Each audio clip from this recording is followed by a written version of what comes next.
Well, today's going to be a day for me. I found this video that was uploaded November 12th, 2021, just a few days ago, and it has over 1 million views. It's that Crowder loser. I guess he went around and asked people why they're still wearing a mask. Because obviously he's an anti-vaxxer who doesn't understand medicine. What pisses me off about guys like this, and anti-vaxxers in general, is that you never see them actually going after immunologists. So I did some YouTube searches. I was trying to look to see if there's an immunologist online who publicly talks about it. And they're hard to find for some reason. People in the medical field aren't generally public speakers. And I think that's why you don't find a lot of doctors and immunologists out there combating anti-vaxxers. But I came across this channel and I was a little disappointed because the videos here seem really fucking awesome, but they have 14 views, 28 views, 43, like no views at all. The most viewed is right here, 74 views. And these were uploaded 9 months ago. These were uploaded around the time COVID was just kind of, having an outbreak and just spreading like crazy. This was around April of 2020. I feel that these people deserve a lot more views than this. It's a daughter talking to her dad, getting her dad to talk about virology or viruses and vaccines and shit like that. So I'm not going to run all day watching this, but I found this extremely fucking interesting because this is the shit that I love. It looks like they're just talking, they're just giving information. And they're not begging for subscriptions, they're not looking for popularity, they're just dropping good information in our laps and nobody watches it. That pisses me off. So I'm going to watch the first 4 videos. The first part right here up to part 4. They're not all that long. I have no idea what they're going to talk about, or I have a little bit of an idea, but I don't know. The guy looks like he knows what he's talking about. He's an MD, MPH, which is a medical professional, or like a public health professional or something like that. But these are the guys I wish would go after those Steven Crowders and those other stupid anti-vaxxers. But people aren't really combative by nature, like verbally at least. They're not willing to really hash things out like I am. These guys are just trying to live their life and do a good job and get good information out there. But coming up against an anti-vaxxer, it's like almost always violent and crazy. So I'm gonna watch, like I said, the first 4. It should be really fucking interesting. But I wish that people fucking talked about actual education like this, actual good information rather than just making shit up. I understand Americans, they fucking love explosions, they love arguments, they love fighting. They don't like education like this. I think this is fascinating. The daughter, which I have a lot of respect for, it looks like the daughter made her dad talk about this. It's not something he was going to do on his own.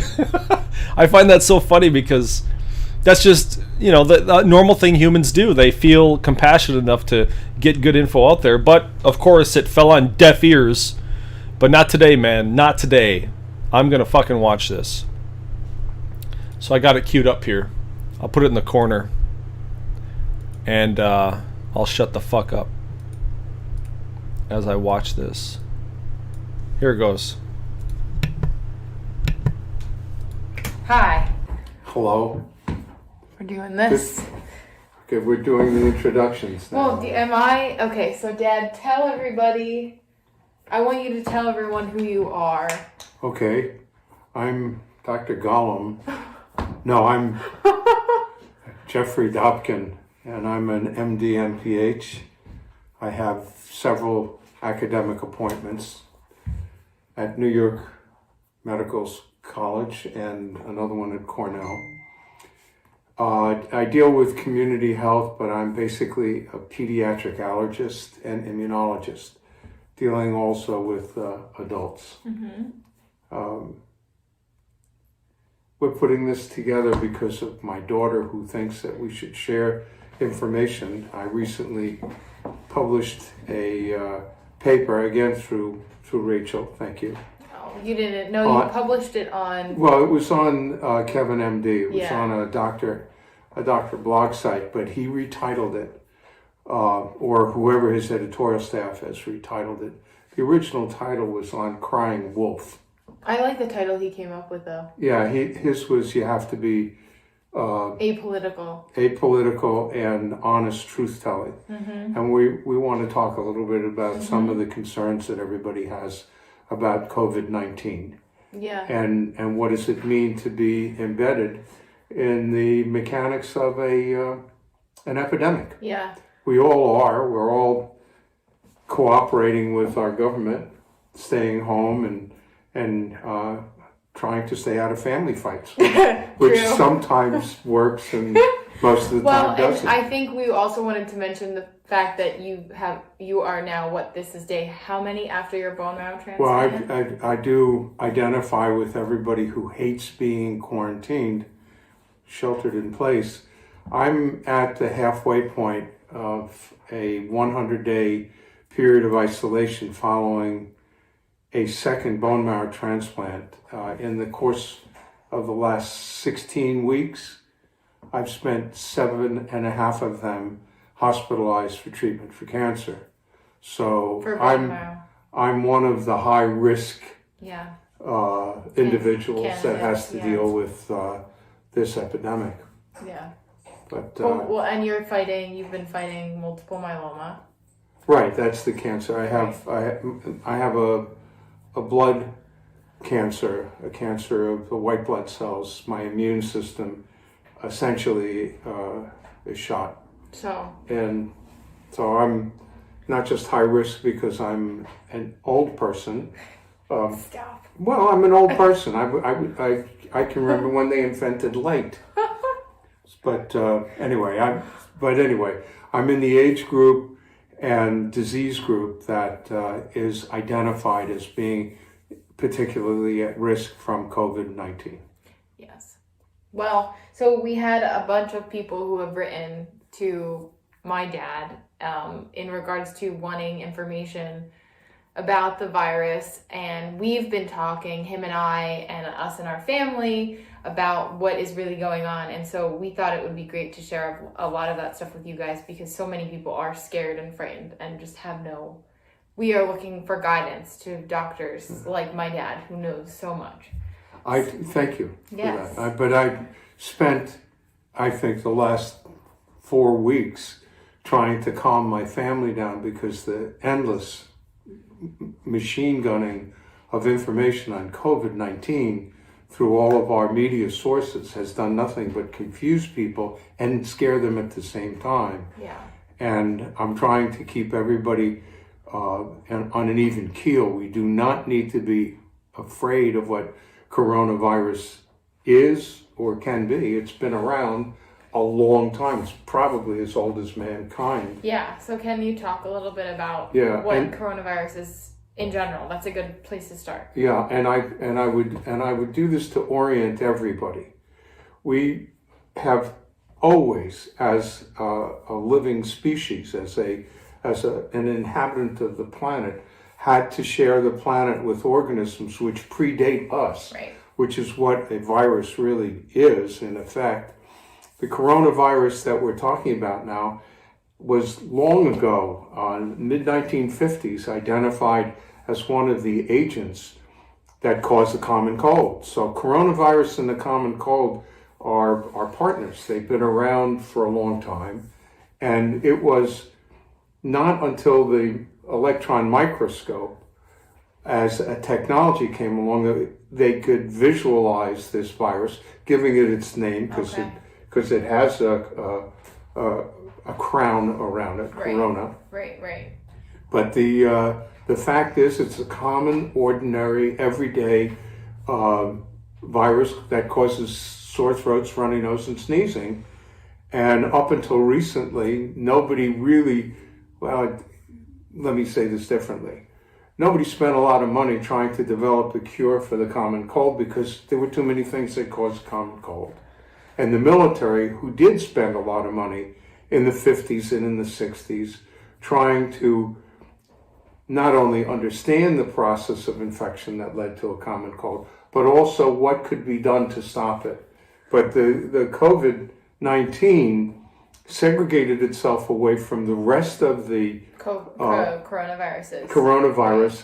It's still a coronavirus, right? But it just somehow substituted part of its RNA background. It's not a DNA virus, it's an RNA virus, which makes it special, but it substituted, becoming more pathological, and that raised all sorts of alarms. And that's what came out of, we're blaming China for or giving the coronavirus COVID-19 a nationality, right, which is quite unfair and really not accurate. Okay. So, like, essentially, this has been around for a while, but now it's mutated, and now it's become, you've been talking to me about this whole virgin turf thing. The reality is this is a virus we've never seen here before, so that's why it's reacting this way. Right, and we'll address that for a moment.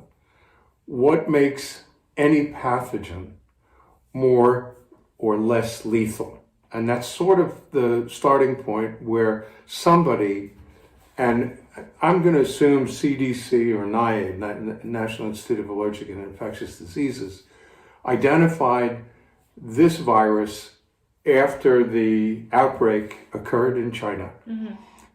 The process of identifying it means merely that they said, wait a minute, this stuff is different. Right. And when a bug, whether it's an orthopox virus or an adenovirus or a parvovirus, whatever the viral strain may be, the one that we're adapted to has been in our system, is one that we have been exposed to for a long enough period of time to have a recognition event, an immune event, right, that would keep it under control. Right. Parvo virus per se probably leaves plenty of antibodies behind, but COVID-19 was unique in that none of us had previous exposure to it. That meant we were a virgin turf or immunologically naive, which is another way to describe it. Once that happens, that virus, that strain, if you will, has to pass through all of the population for the population to gain immunity. And in the meanwhile, what we noted or what we feared was that somehow this virus, because of its mutation and changes, was going to lead to more lethal consequences.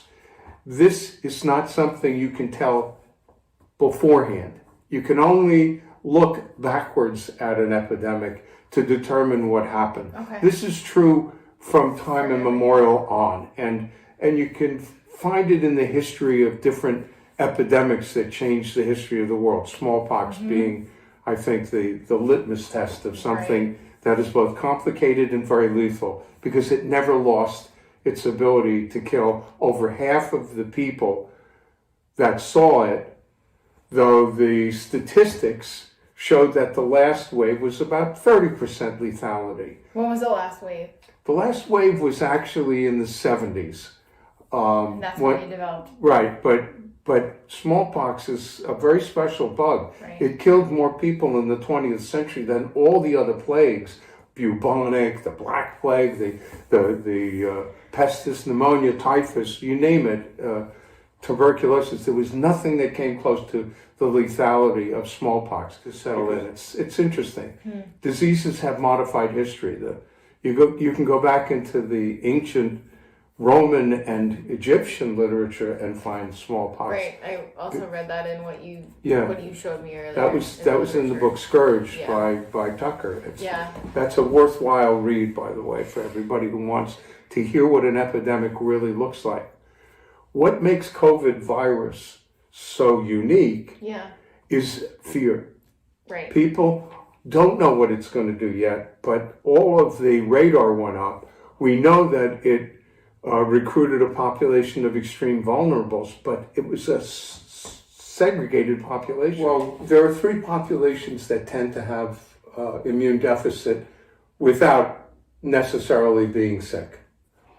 The very young, because their immune system has not been exposed to much. What are we considering very young? Babies? Babies. Okay. Newborn. Okay.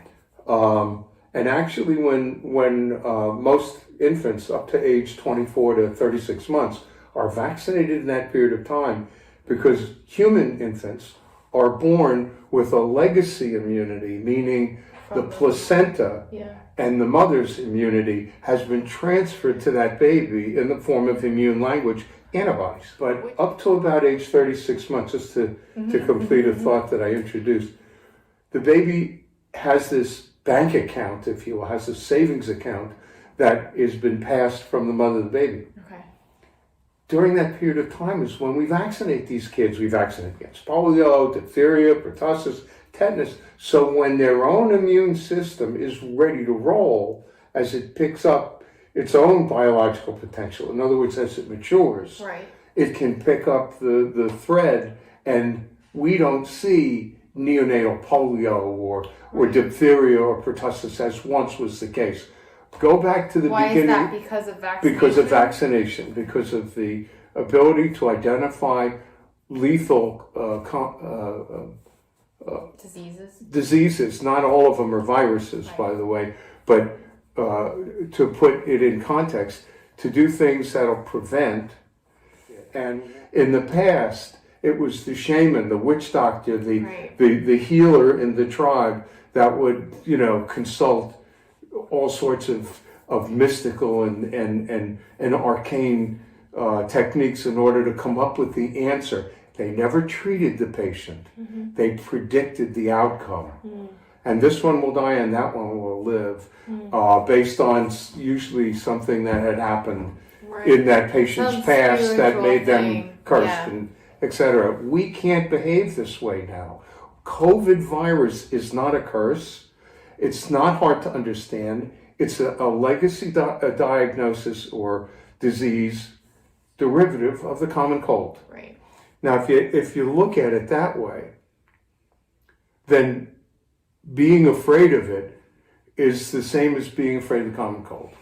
And generally speaking, the populations, I started to say this before, that would be at risk, right, if this was an extremely lethal thing, would include babies. It would include pregnancy, which is a generalized immune modified state. Women who were pregnant would not be vaccinated with a live viral vaccine like smallpox because too many complications. Right. And of course, the elderly whose immune system is kind of on the downswing, it's on the sunset side. But the reality is, not everybody goes at the same rate. Not everybody ages the same way. Right. Not everybody is right-handed. Not everybody's left-handed. So when you look at what a virus, or for that matter, any infectious process will do, you have, on one hand, the nature and substantive events that are linked to that bug. Okay. And on the other hand, you have the population and their ability to fight it. Right. So you have all of these moving parts, and to make it a blanket statement, if you don't want infection to spread, you use isolation and containment. That's the quarantine we're going through. They're doing. That's correctly done. Okay. But it would be that much more effective if those who did have the disease had an effective treatment. Right, absolutely. And that's where we're still looking for it. You cannot just put seeds in the ground and have a crop the next day. Right. A vaccine to treat coronavirus requires time. Right. And it also requires identification of the right kind of protein from the virus to make the right kind of stimulus in the vaccine that will create a defense. You're not giving the disease with a vaccine. It's a common misconception. Right. That's we don't have to talk about that now, but I feel like that's like a whole other conversation because people don't understand that so many of the reasons why the steps are pretty intricate. Yeah. And it's also intricate when it's complex by a lot of bad news stories. Right, of course. Well, and that's the whole thing. It's like everyone is trying to figure out what's actually fact, what's actually fiction. Do we have to be concerned? I think the biggest thing right now is just the fact that it's happening in such large quantities, right? That's what they're saying. There's not enough hospital beds, there's not enough nurses and doctors, and it seems like they're working around the clock, that's what's scary. And then obviously someone like you getting this, or someone like mom, or people who are older who are at risk. It's scary. You don't need, the point really is they've identified or made an assumption. The hypothesis is we are all going to be equally affected by this. We will not be. Okay. There's no disease that's ever done that. Right. More critically, as we start accumulating enough statistics, then we'll know actually how many people had an encounter versus how many people had a complication. Once you know the morbidity and mortality, which is what I'm referring to, right, then you can say it's more dangerous then, or it'll cause more problems then. But the assumption here is that we're all so supremely vulnerable that you have to have this constant stream of warnings by people who are not medically trained. I've just turned off the news. I mean, it's become. Well, but again, I want to hear what's right. Yeah. So I go to medical websites. I go to the CDC. I go to places where they put out information, but the layman reading that is going to be overwhelmed by the language. Right. It's not translated into 8th grade. No, it's not. Literature. And it shouldn't be. Right. We need people like you to tell us, because you're the expert. This is your wheelhouse. Infectious disease is your wheelhouse. Well, I just, like I said, I don't want panic. I want pay attention. Do what you know you have to do. Which is quarantine. Take care of yourself. The hand washing. Right. And you know what I've told you. You go into a store, wear a mask. Right. And wear gloves. Right. I think the only reason they said that masks don't work so well is they're trying to have the mask diverted into the hospital setting first, right. Which I understand. Which they need, yeah. But don't tell people it's because they don't work. Well, I heard that. I read that article too, and we've been talking about that. Yeah, so if you do have access to a mask and gloves and you go anywhere, even if it's just the gloves, wear it. It's better to protect yourself that way. You're still going to wash your hands. Yeah. You're going to sneeze into your elbow or wherever. Right. That's, I like that. Do you want me to ask you some questions? Yeah, you had some questions. Okay. Let's handle that and then. Okay, let's see. I got mom's phone because mine's recording us right now. Oh, hi. Okay, so the first question, let's see. How long do you think the quarantine will last? Yeah, no, I don't have a crystal ball. Right. So being able to look into the future is difficult. But here's some facts about the common cold. And as we said before, the coronavirus, whether it's COVID-19 or COVID number 2 or any one of them, has a seasonality built into it. Now, I don't know that COVID-19 absolutely will, since we haven't gone through that yet. Right. However, when the humidity comes up and the temperature goes up, the virus tends to die off. It tends to have a seasonality. The cold and dry of winter into the early part of spring, and that's cold and flu season. It's also the other part about this virus, I think we're close to it anyway, is that it seems and appears to be treatable. And as we already have referred to the younger population being more resistant to it, there may be ways of actually boosting the immune response without getting crazy and without doing terrible things. They do it all the time in cancer therapy. Okay. So it's not like it's a new thing to do. And they've been treating viruses one way or another for years. I mean, you can go back to when they were still using mercurial, and other compounds. There are ways to bring it under control. I think those studies have got to go forward with as much vigor as they're trying to develop a vaccine. Okay. And that part of it should be shared with the public. Yeah, well, I mean, there's disparities where the geography seems to be controlling something, where the population seems to be either more or less vulnerable, where the treatments are more or less working. So there's a whole lot of stuff happening. I didn't actually answer the question about how long do I think it's going to last, because like I said, I really don't have a crystal ball. But if the coronavirus that we're dealing with here acts like coronaviruses have in the past, probably another 2 to 4 weeks, maybe 6 weeks is a good bet before they start saying, okay, you can go about your business. I'm banking on it between 2 and 3 weeks. Yeah. I think that's my gut feeling. And that would be us in this lockdown state where we can't go anywhere and things. And everybody goes back to work, everybody lives their lives and deals with this the way they would deal with a cold anyway. You know, good nutrition, proper hygiene, all the stuff you need to do to keep your health going. Right. Well, it's actually, I'm going to jump to a different question because you sort of talked about this, but what vitamins, supplements, food source immune boosters can people take? And I guess in general, and then people who are sort of immunocompromised or older, like, do you have suggestions of what people could take? Well, almost all of the medical studies that they've done, objective studies that they've done with supplements, don't show there's a major league difference between using them and not using them if you have good nutrition. Okay. People who are relying on vitamins to be a substitute for the good nutrition for mostly vegetarian menu are probably making a mistake, but you have to mix and match it. Okay. Antioxidants make sense. There's a lot of proprietary vitamins out there making health claims that they can't sustain. They're almost always done with an anecdote, or somebody says, "Oh, I used to walk with a limp, and now I just talk with a lisp." But trade one for the other. Yeah, well,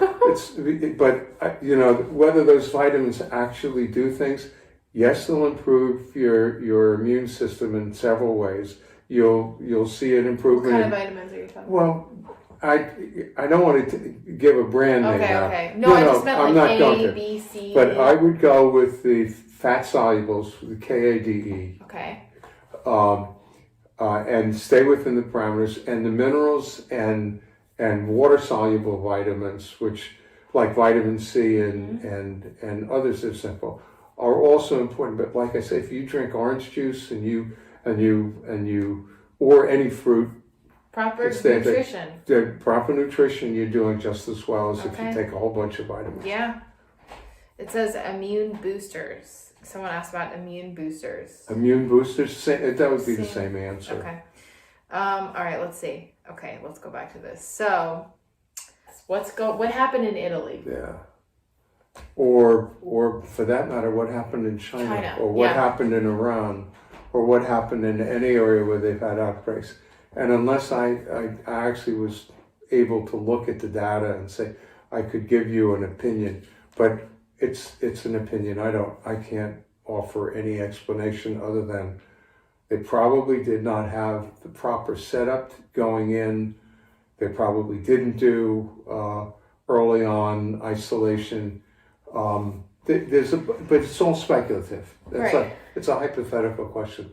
Why is it worse there and will it get worse here would be sort of a bridge too far. Again, we have a population that doesn't live under the same set of circumstances, that may have better nutritional habits or different nutritional habits, and may not have as open a border. I know that part of the problem in Italy was identified as the range of commerce they were having with Iran and with China that allowed for just open borders type of immigration. Yeah. And that might have been part of the issue. Yeah. I don't know. Yeah, okay. I really don't know. That's fair. No, it is interesting how when you look at the map of the world, Italy's so small and the United States is so big. And I mean, we're already hitting 20,000 cases, but I mean, it's to be expected. There's so many people in this country. 325 million that's not a big chunk of the population that's got positive tests. The test results that are being accumulated now are being done on people with symptoms. I think if they're going to really do an honest study, they're going to have to do it with people who don't have symptoms. But if you're using this... And you are right. Like, if they're going to get accurate numbers and get accurate facts, they need to test everyone, and that's just not possible. And it's not also practical. No. I mean, ultimately, I suspect this virus is going to burn out just like any seasonal virus would. Yeah. Yeah. When that happens, it'll give time to come up with a good, reasonable response, and they can do more laboratory work on the virus to see why it acts as it acts and what to do about it. Right, for sure. Okay, let's see. What connection does the disease have to SARS? Is it the same? No, SARS and West Nile virus and H1N1 flu, bird flu, Right. and H5N1 and all the rest of it. They're just seasonal agents that severe acute respiratory syndrome. You could see SARS in several settings, but things that affect the lung bed and affect the ability for respiration, for oxygen exchange and carbon dioxide exchange to occur, are life-threatening. Yeah, of course. So those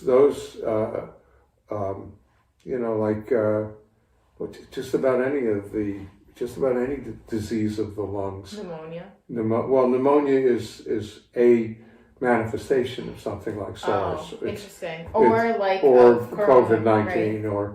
or pneumococcus, or bacteria can cause it, and agents that you inhale can cause it. People that are exposed to chloride chemicals, bleaching agents and stuff like that can develop lung disease. People who vape, people who smoke, have inherently damaged the airway. And that airway, once damaged, becomes more vulnerable. It's not that hard. Yeah. No, it makes sense. This person was asking me about there's a big disconnect between what's being said through the press and what's really happening in real time.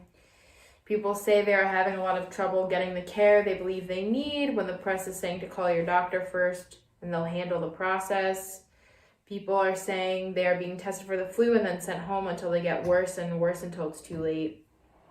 I guess this person just wants to know what's really happening. I feel like you already sort of touched on that.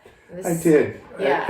Part of the issue with any, in this case, new agent, but the same concern existed right after 9/11 when anthrax was identified as an agent that had been deployed. Right. And in the state of New Jersey,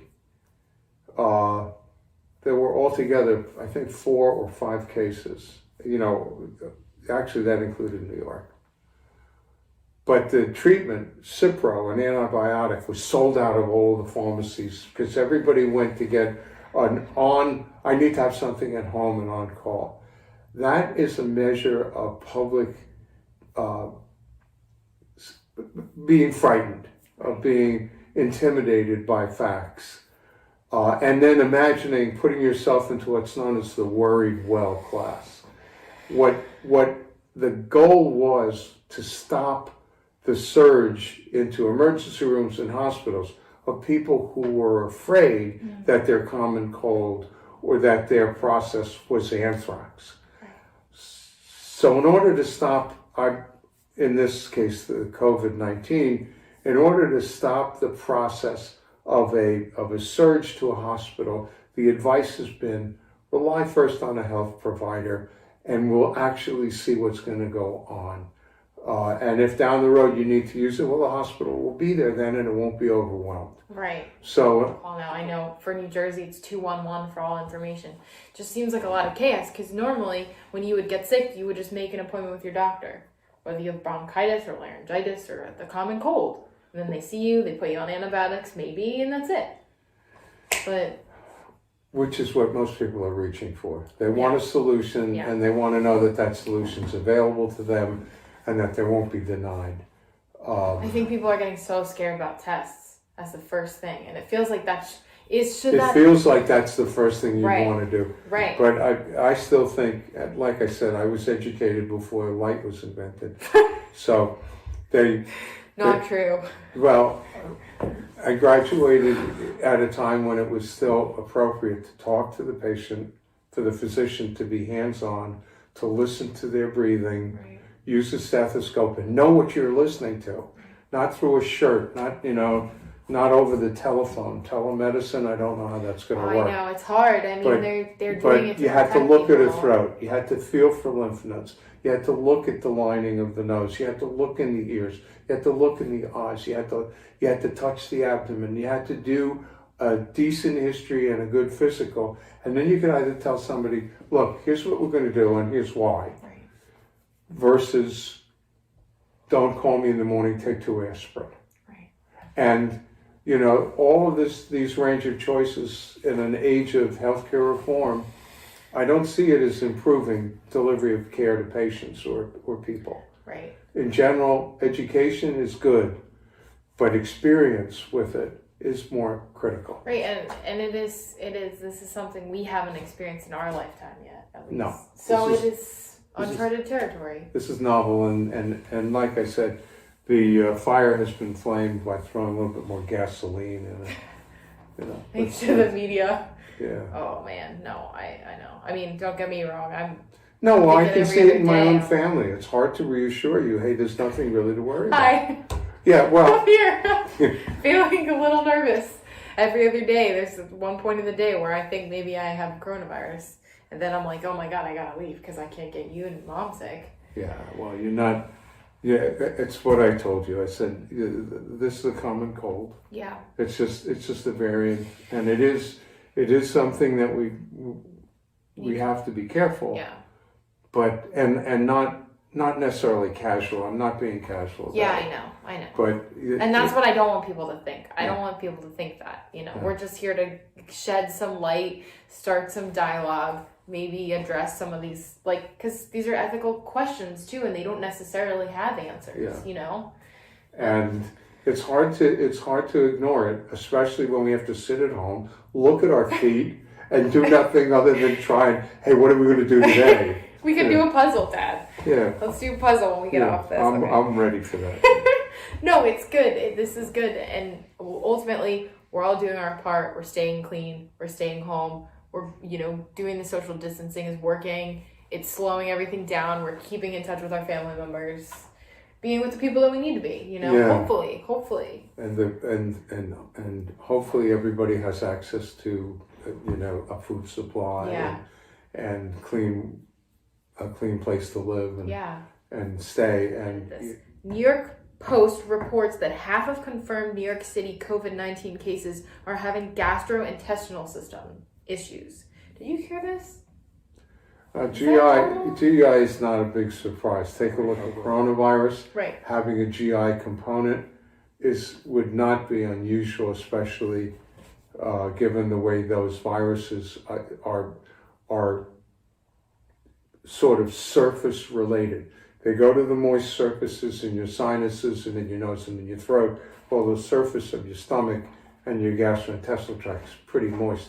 Indeed, we make more mucus in our gastrointestinal tract than we make in our nose and sinus. Interesting. Do you have any stay-at-home tips to treat respiratory and GI symptoms? Because it seems like we're going to be home. A lot of people are going to be home taking care of themselves while they're sick. Well, just what would you have in your home to address a cold or a nausea or stuff? Over-the-counter stuff is fine, and if it goes beyond the way those medications work, if you're having that much of an issue, you should seek medical care. Yes, and that was the next question. What are the red flags that indicate you shouldn't wait it out and require medical assistance? Anything. Sustaining a fever would be a big clue. Yeah. But worsening of any kind, if you started to get not just changes in the color of the mucus that you were secreting, but if there was blood, if there was, Right. if there was anything like that, and if you had at the same time a measurable loss of appetite, weakness, and inability to do normal daily activities. Well, it's always the same thing that you always ask us when we said we weren't feeling well. What are your symptoms? Yeah, Do you where have does it fever? hurt and how long does it hurt? Right, fever. We sort of talked about this. Does age matter? Yeah. We talked about We our talked. kids are basically unaffected, right? Kids have a stronger immune Speaking response. of, there's like 6 kids that just rode by on their bikes. Okay, We just no, said that's that. good. They're out there exercising. Yeah. But Yeah. The process of age segregation in this does not appear to be simply immunologic. Okay. But kids have gotten over it. The article that I showed you this morning, that even in China, the very young appeared to be not just resistant, they got over it. Right. You know, so it acts more like a common cold in certain age groups, and in other age groups it's acting more complicated, in a more complicated way. But that's just part of the three dimensions that you always see in medicine. It's rare that one problem has one cause. Right. And if a person that's taking multiple medicines for a complex disease picks up a set of symptoms, immediately the thought is, well, is this a side effect from my medication, side effect from the disease that we're treating, or something new? That kind of thinking really requires some help from a professional. And so it's not just an age-related disorder, but it appears that some groups are spared more than others. You'd less likely think of pregnancy in a man. It's just, do your stomach hurts? Yeah, it's not pregnancy. Well, that's one thing it's not. Well, that's the whole point is you have to look at the set of circumstances, the clinical history as it develops, the patient's medication profile, their age group, and their risk factors. And of course, none of this is being addressed. Right. Because when you're just tests, it's just blanket. And that's a whole other, again, more of the ethical thing, and that's where things get super complicated. But interesting. So, do good health conditions matter? Yes, we've talked about this. Yeah. Be healthy, exercise, do what you can. In fact, that's probably more critical than anything else. Okay. I would go with good habits that include nutrition, exercise, cleanliness, and the things that you would do just sleep. And sleep. Yeah, of course.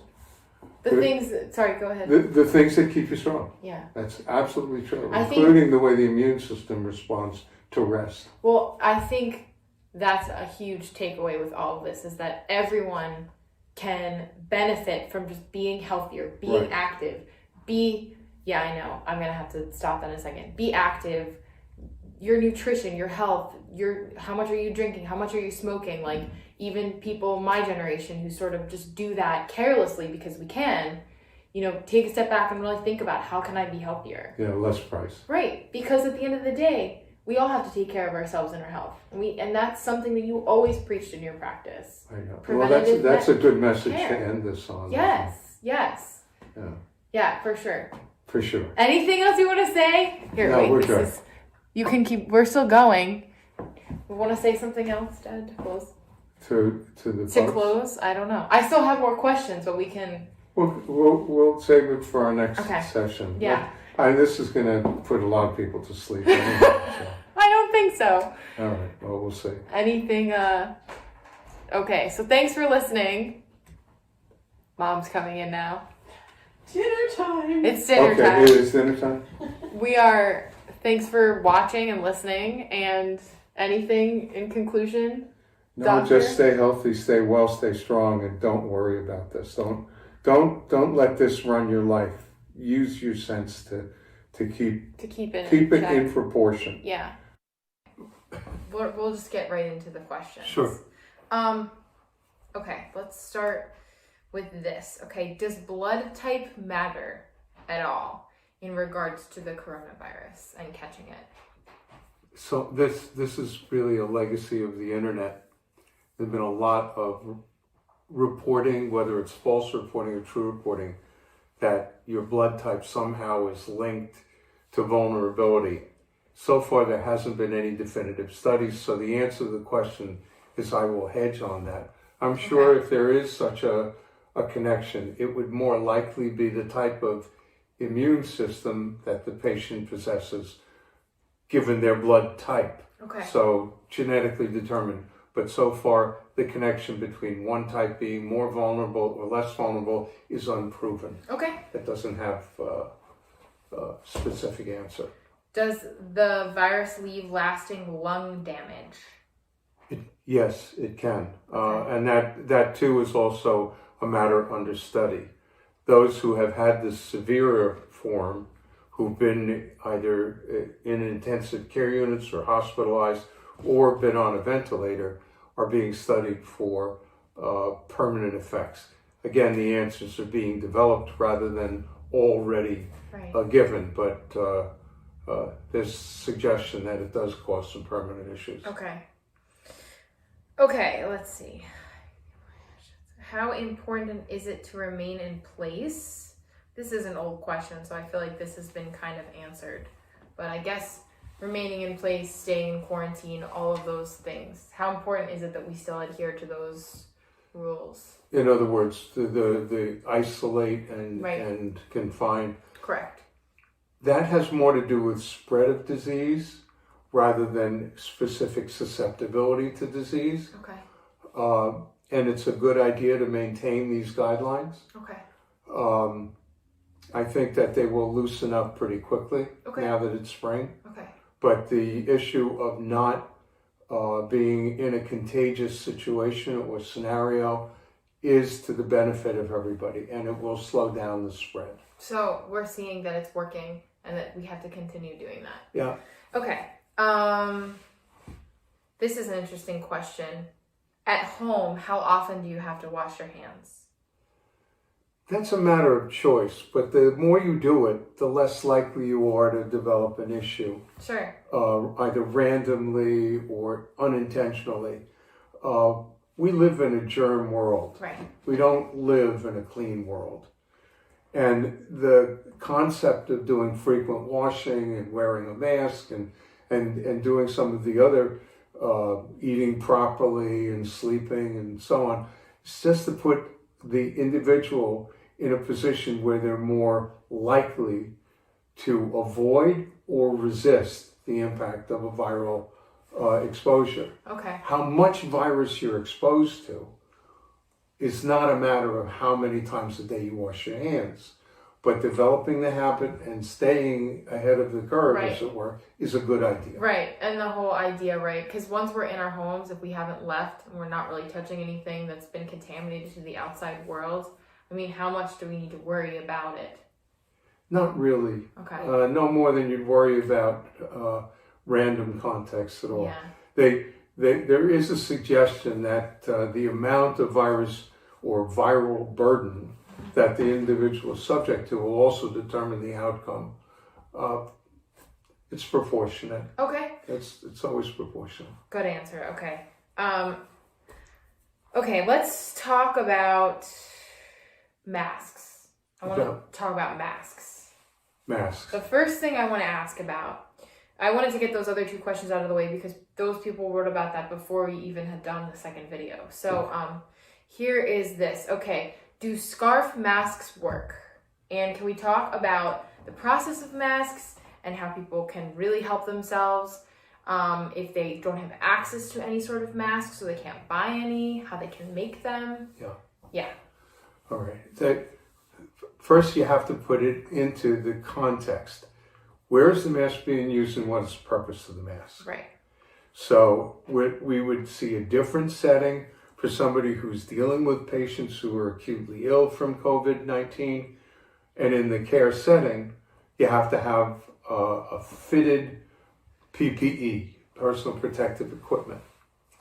Now, that process becomes much less, if you will, rigorous. Right. Once you're outside of the setting where you're encountering active COVID-19. Okay. However, if you look at the results of a country like South Korea or Taiwan, and even parts of China, where masks are sort of de rigueur, where people have been doing it for a while, it's cut down on the amount of transmission. Now, that doesn't mean that a bandana, a mask, a scarf, or any of the rest of them hold any particular advantage over the other. If you're not using it as a PPE, as you would in a hospital setting, in an intensive care unit, in an emergency room, if you're doing it just to cut down on risk in general, and everybody does it, then you'll cut down on transmissibility. Okay.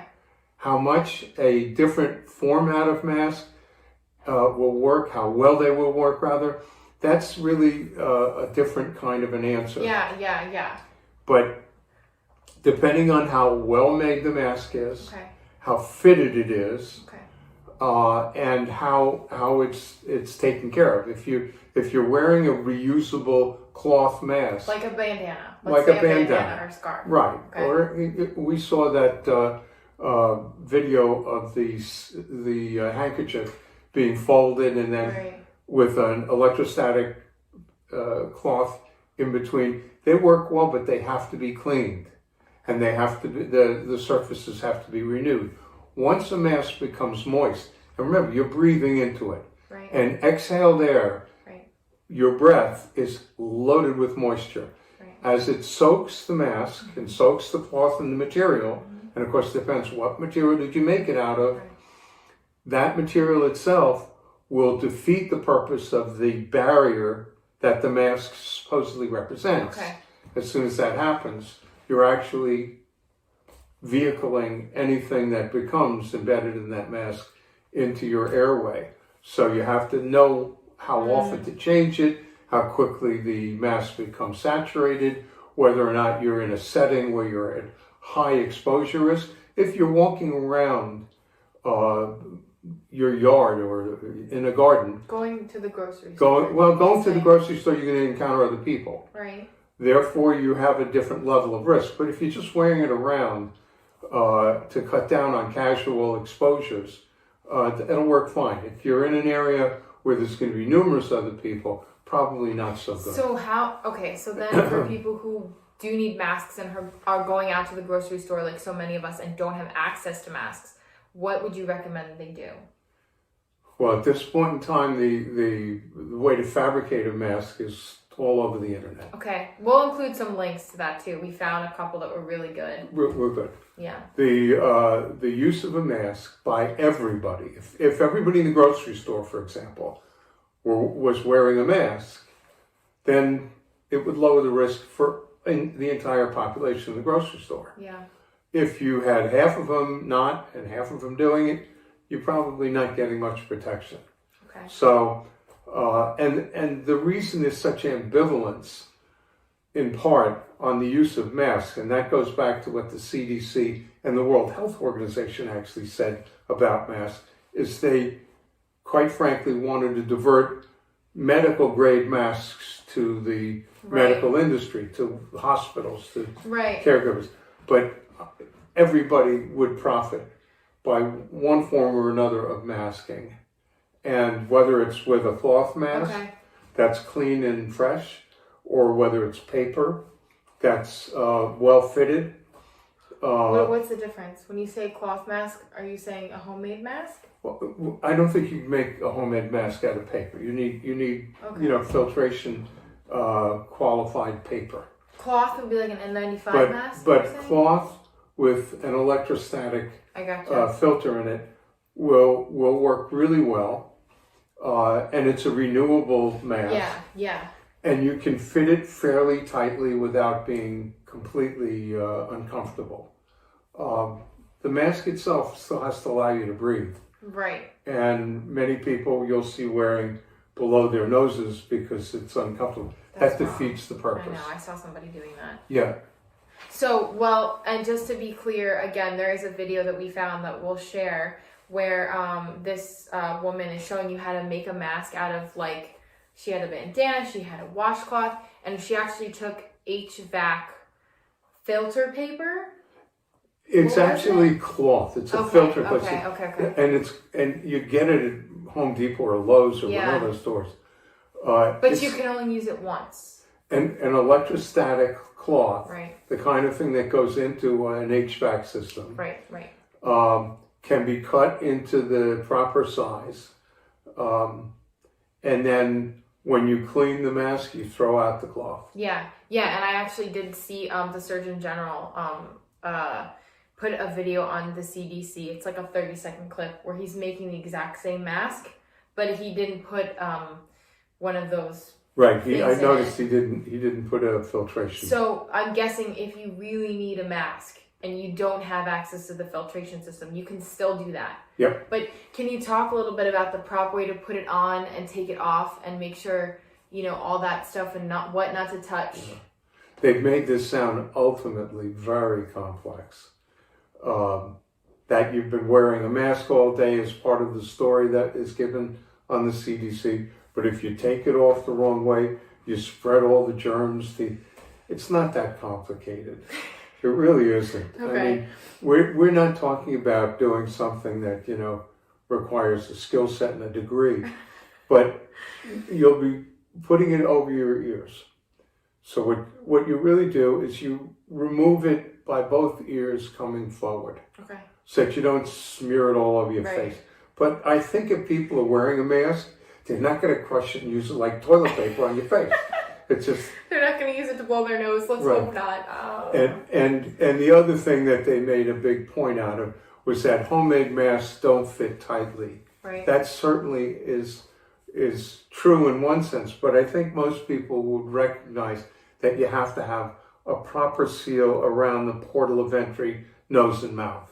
And doing so with the triangle that fits over your nose and under your chin. Mm-hmm.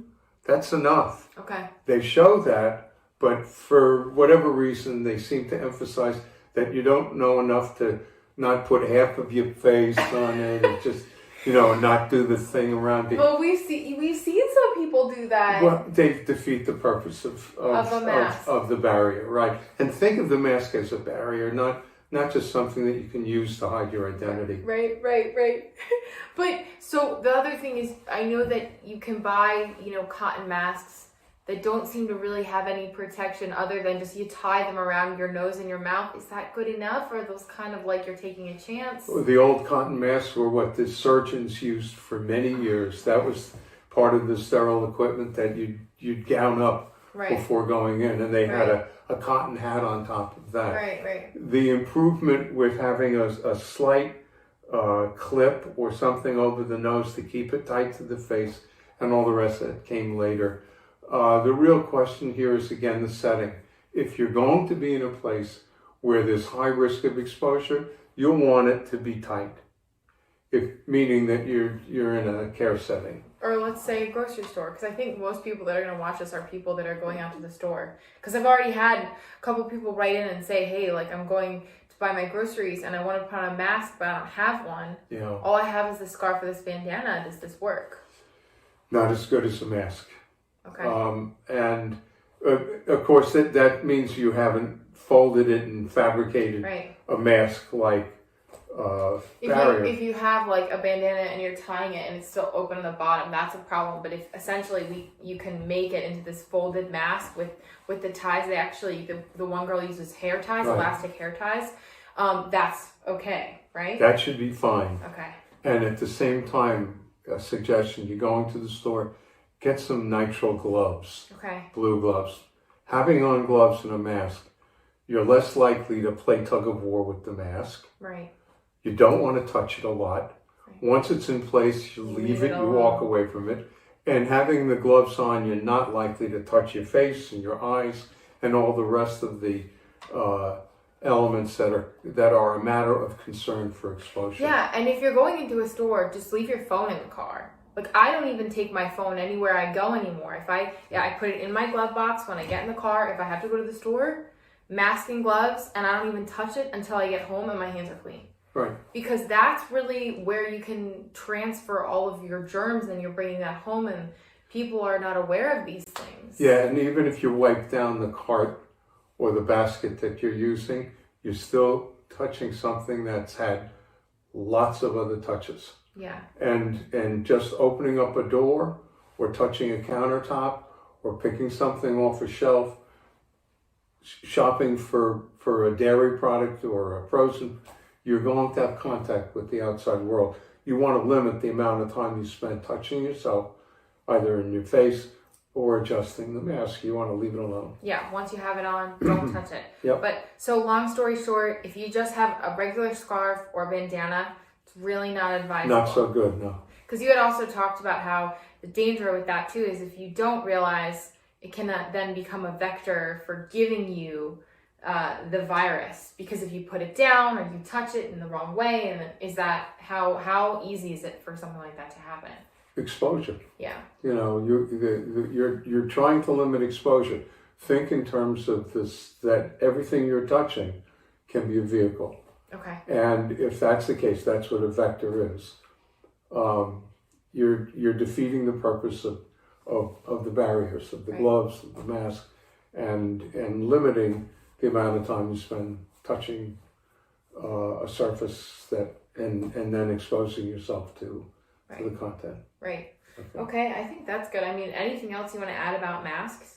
Not really, but I think we've been, of all the examples of misinformation that were out there, the masks would probably rise pretty close to the top. Well, we were told not to, and then we were told to do it, and then we were given a set of instructions that make it sound like if you do it wrong, you're going to be punished or something terrible is going to happen. It's a mask. You know, it's a barrier for your nose and your mouth. Yeah, and I think, well, you said it in the first video. You were the first one to say that. You said, hey, if everyone was wearing masks together, they would be 90% effective. It would be the equivalent of isolating ourselves. Right. Even though you're in public. They claim that it doesn't stop you from getting the infection, but it stops you from spreading the infection. Though I don't exactly know how that's supposed to work. You know, I mean, it's you know, anyway, it's up is down and down is up with half of the. Well, again, we know understanding that the purpose of that was so that they could, you know, diverge all of the masks and gloves to medical professionals who really, really, really need them right now. But the reality is we should all be wearing them if we can. There's nothing wrong with being safe. Yeah. Well, I think the fact that so many people are coming out and making these videos is really helpful. And it's good that we sat down and watched those because you could debunk which ones were good and which ones were bad. Okay. Speaking of, how many times can you reuse plastic gloves and a mask when you go outside? Again, I guess it depends on where you're exposing yourself, but using a mask is generally a single only use. And once you've taken it off, it kind of is done. What about an N95? N95s as well, but they work in a slightly different way. Everybody knows by now that N95 stands for 95%. I don't think everybody knows that. I think I didn't know that until you said that to me. So explain that. It cuts the amount of particulate matter by the size of microns, which is a very small little thing. Yeah. But N95 means 95% of particulate matter is filtered out. The standard paper mask, when it's brand new, can be 80 to 90%, depending on the material. But once it's gotten used or is moist from use, from breathing, it goes down to less than half of that. We're talking the paper masks or the 95 and N95? No, the 95 tends to retain it for much longer. Okay. You can get away with wearing that for longer periods of time and with less angst over is it's working on. But they're not comfortable. N95s tend to, be really form-fitted and tight. They have more of a skeleton. Right. They have more of a 3D shape. But I'll get to the glove part of it in a second. Yeah. But the reality is, once you've used the mask, you should really not reuse it. Now, if you've only used it to walk through your garden, and you get it back in and it's still dry and good, you can use it again that day. And probably even the next day. But that's not recommended. And, I'm just telling you, you don't have to automatically throw them out. And with the masks that do have the elastic earpiece, salvage the earpiece because you can use them when you fabricate other masks, if you make them out of cloth or you reuse. Right. All right. So you'll have that kind of ear elastic, because quite frankly, putting a rubber band over your ear, it gets a little old quickly. Yeah. Now, as far as the gloves are concerned, depends on the material you're using for gloves. The nitrile gloves, the blue gloves that you see, Those are like hospital gloves? yeah, they're generally throwaway It's the ones they give you at Sloan? Yeah. Okay. And what I've taken to doing is I'll wear the glove and then I'll wear a cotton glove over it. Oh, interesting. Okay. So that I can preserve the glove for more than one use. Because what will happen is you will turn it inside out when you take it off, then let it sit for a day or two. You can actually spray it with Lysol and let that dry, and you'll have a glove that you can use more than once. That's actually what I did with my gloves. Yeah. I have some of those blue gloves, and I just will use it. I'll use hand sanitizer on them. That's good. Take them off, let them dry, and then reuse them again the next time I need to go somewhere. That's perfectly acceptable for a couple of uses. Okay. Again, it's not a specific recommendation. Right. And if you were in a hospital, you would discard them every time you went into a new patient room or into a new setting where you were seeing people. It would be changed each time you did any procedure. But we're not talking about people that are going grocery shopping, changing the gloves every time they go into the cold cut section and then they go over to the ice cream. Right. It's, that's not necessary. Not necessary. And nobody has access to that kind of material like that. Yeah. Barely, but remember, you're doing it because the gloves will remind you not to touch your face. Right. You know, it really is a good reminder. Okay, so speaking of gloves, what about like yellow rubber gloves that you would buy in packs for washing your dishes? Yeah. Those are obviously not throwaway gloves. Right. And you can use them for a number of things. I wouldn't go into a store wearing vinyl gloves to do dishes. But those kinds of gloves will act as protection too, and you're not likely to touch your face. And you can use an alcohol swab on them. You know, any one of the sterilizing agents like Lysol and so on, and you can let them dry, and they're perfectly good to use again. Again, the material counts, but the use pattern is also really important. That if you're using it just for a barrier, like the mask, then chances are that's not really a good use for a vinyl glove. You know? Yeah, of course. I was just saying, in worst case scenario, because I know they have some of those like dishwashing gloves that are actually thinner and tighter. So it probably makes more sense to walk around with the giant yellow ones. And right.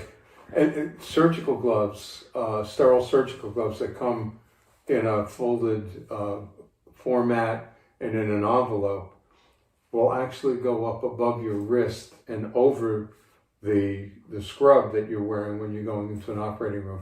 And of course, they're put on after you've scrubbed, after you've washed. Single use. When you strip them off inside each other, and they go into the garbage. Trash. Yeah. Good thing to know too, because they don't tell you how to properly take them off, and that's a good thing to note. So, okay, is there a possibility that this virus was here prior to the first report, like in December or January? You mean COVID-19 or coronavirus? Yes, COVID-19. All right, coronavirus is a big category of different kinds of viruses, and we've talked about that. Discussed in the first video. Coronavirus has a very strange characteristic. It's a single-strand RNA, and if it finds a bit of RNA material or DNA material in a cellular environment, it has the habit of incorporating that into its own genome, making it capable of mutation in a heartbeat. Oh, wow. And indeed, one of the theories as to why COVID-19 happened was that it was a zoonotic or animal virus first. These are not uniquely human. It encountered something in an animal species, a dog, a cat, a bat, a cow, any animal, picked up another type of genetic material, which, like I said, they have that characteristic, and mutated into this COVID-19 with more lethal characteristics than the normal benign coronavirus. The interesting thing is SARS was the same kind of a situation in the early 2000s, 2004, if I remember correctly, or 3. And at that time, they projected that virus to have a lethality of between 6 and 8%, which is more than the COVID-19. So to ask when did it start and how did it start and all the rest of that is certainly a speculation. That's a loaded question. And and did it happen before people got sick or people became symptomatic? It might have. Yeah. But it might not have. Well, I already know people personally that have tested positive who had it in February. And maybe even beyond that, if we go to the Chinese Well, data, and there was evidence all the way back into November. I think it was our military that picked up, the biological defense force that we now have, picked up the potential for a mutation that would be biologically hazardous. They might not have proven it, but they were suspicious. So why didn't SARS take over the population like this? Transmissibility probably was not as great, and or it didn't find a host large enough to propagate itself. You have to have a vulnerable host along with the parasitic tendency. It can be something that's highly contagious, but that may be different from its infectivity, from its infectiousness. And that also may be different from its ability to cause morbidity and mortality. In other words, how lethal, how devastating it is. All of those elements are part of the natural selection for the virus and its ecology, just as much as we have an immune memory to most of the things we have been exposed to. We might have something slip just because there's a genetic variation. The disease then becomes manifest again, and then it goes to sleep as our immune systems catch up to that signaling. Right. There is an evolutionary process that's constantly occurring. It's so fascinating. So to say when did it start, and was there evidence for its existence before date X, Y, or Z? Right. It's kind of a moot point. You deal with the reality now and go from there. Totally. Yeah. That's so interesting. Saying this is from the same question. Some are saying it's possible that many of us that had upper respiratory infections may have actually had COVID-19. That's true. It's possible, right? We have been greeted daily and almost hourly with the statistics of what's going on, how many people are sick, how many people have died, how many are hospitalized, etc. Right. The statistical assessment says something about the herd, says something about the whole group. It won't be until we have the serology or the tests for the entire population that we will know what the actual incidence of exposure and response is. You might have a case, and especially true in certain age groups. We can go with the young right now. Apparently, they are much more resistant than the elderly. Yep, we had talked about this last But time. they have to have the same level of exposure as the elderly. It would be a different world, a different community, a different universe where you would have one group being exposed more than another if it's a randomized and equitable process. Right. So the likelihood is you'll find antibodies or you'll find evidence in an immune response of that exposure.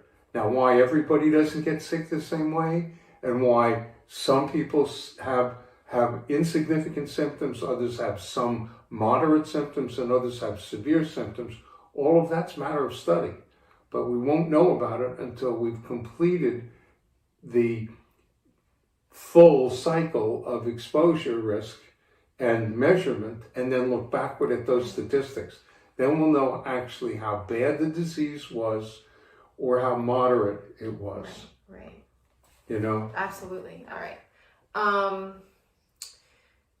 if a person gets a mild case and they get better, can they get a relapse or be reinfected?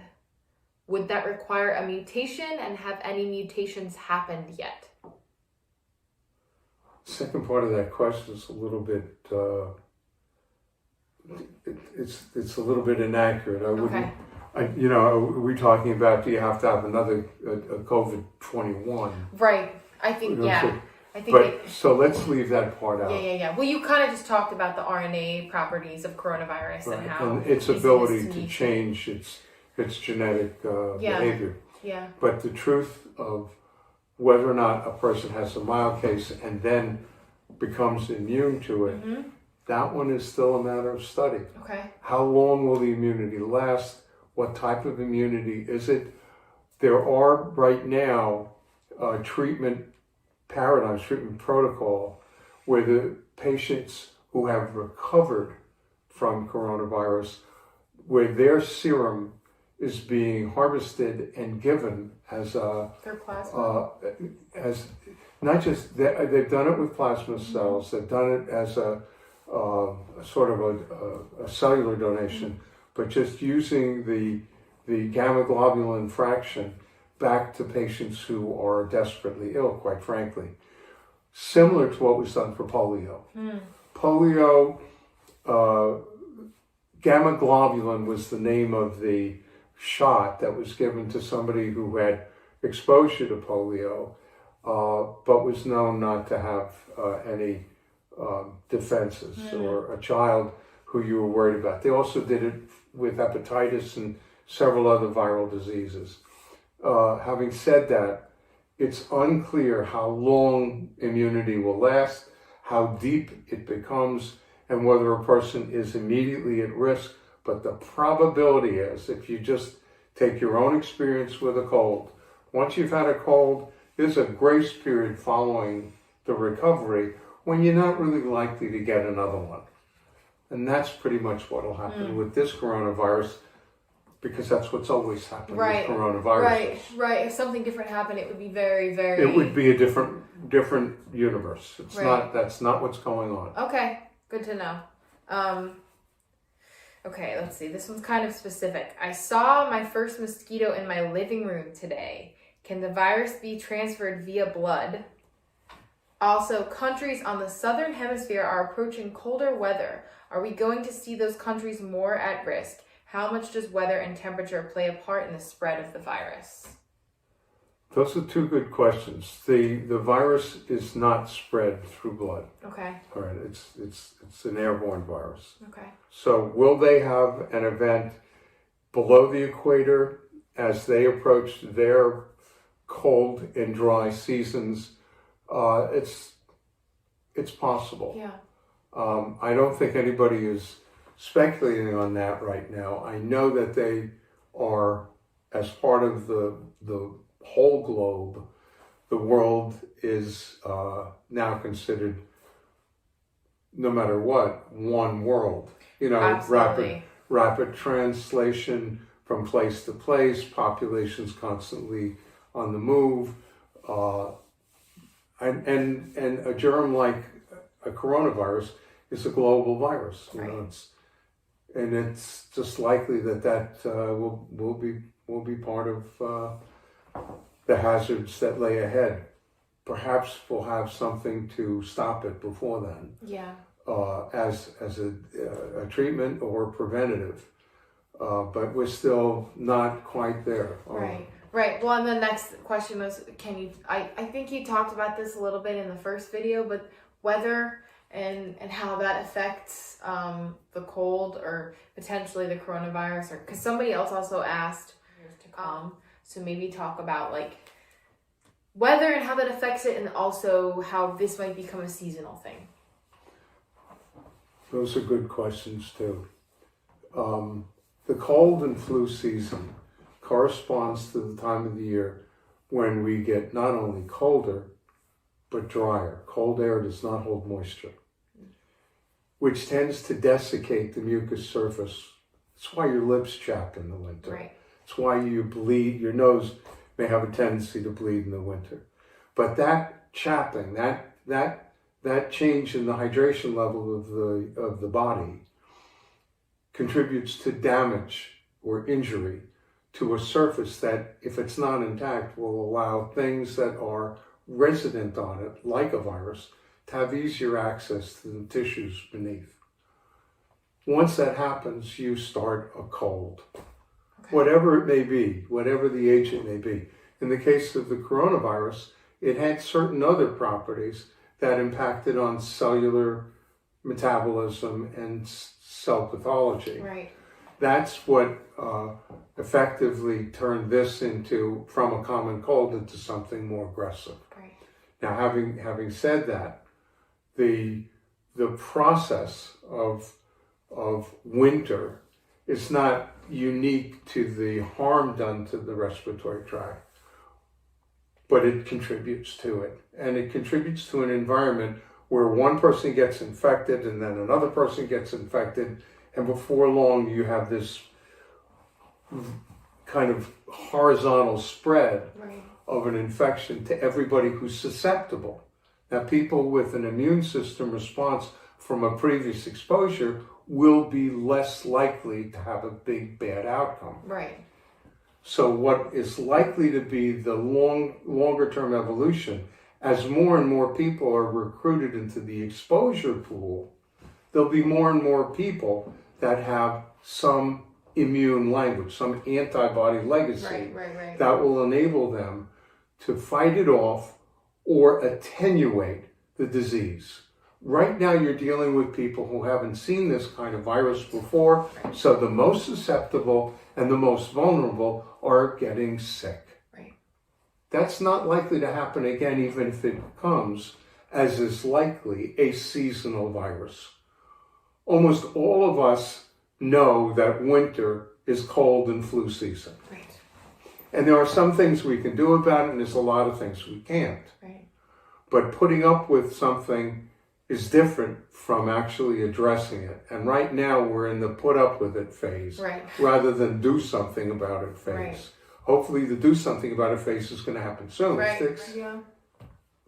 Statistical assessment is at best a numerical guess. Right. You know, it's how many times your bread with the peanut butter is going to land on the floor when it falls.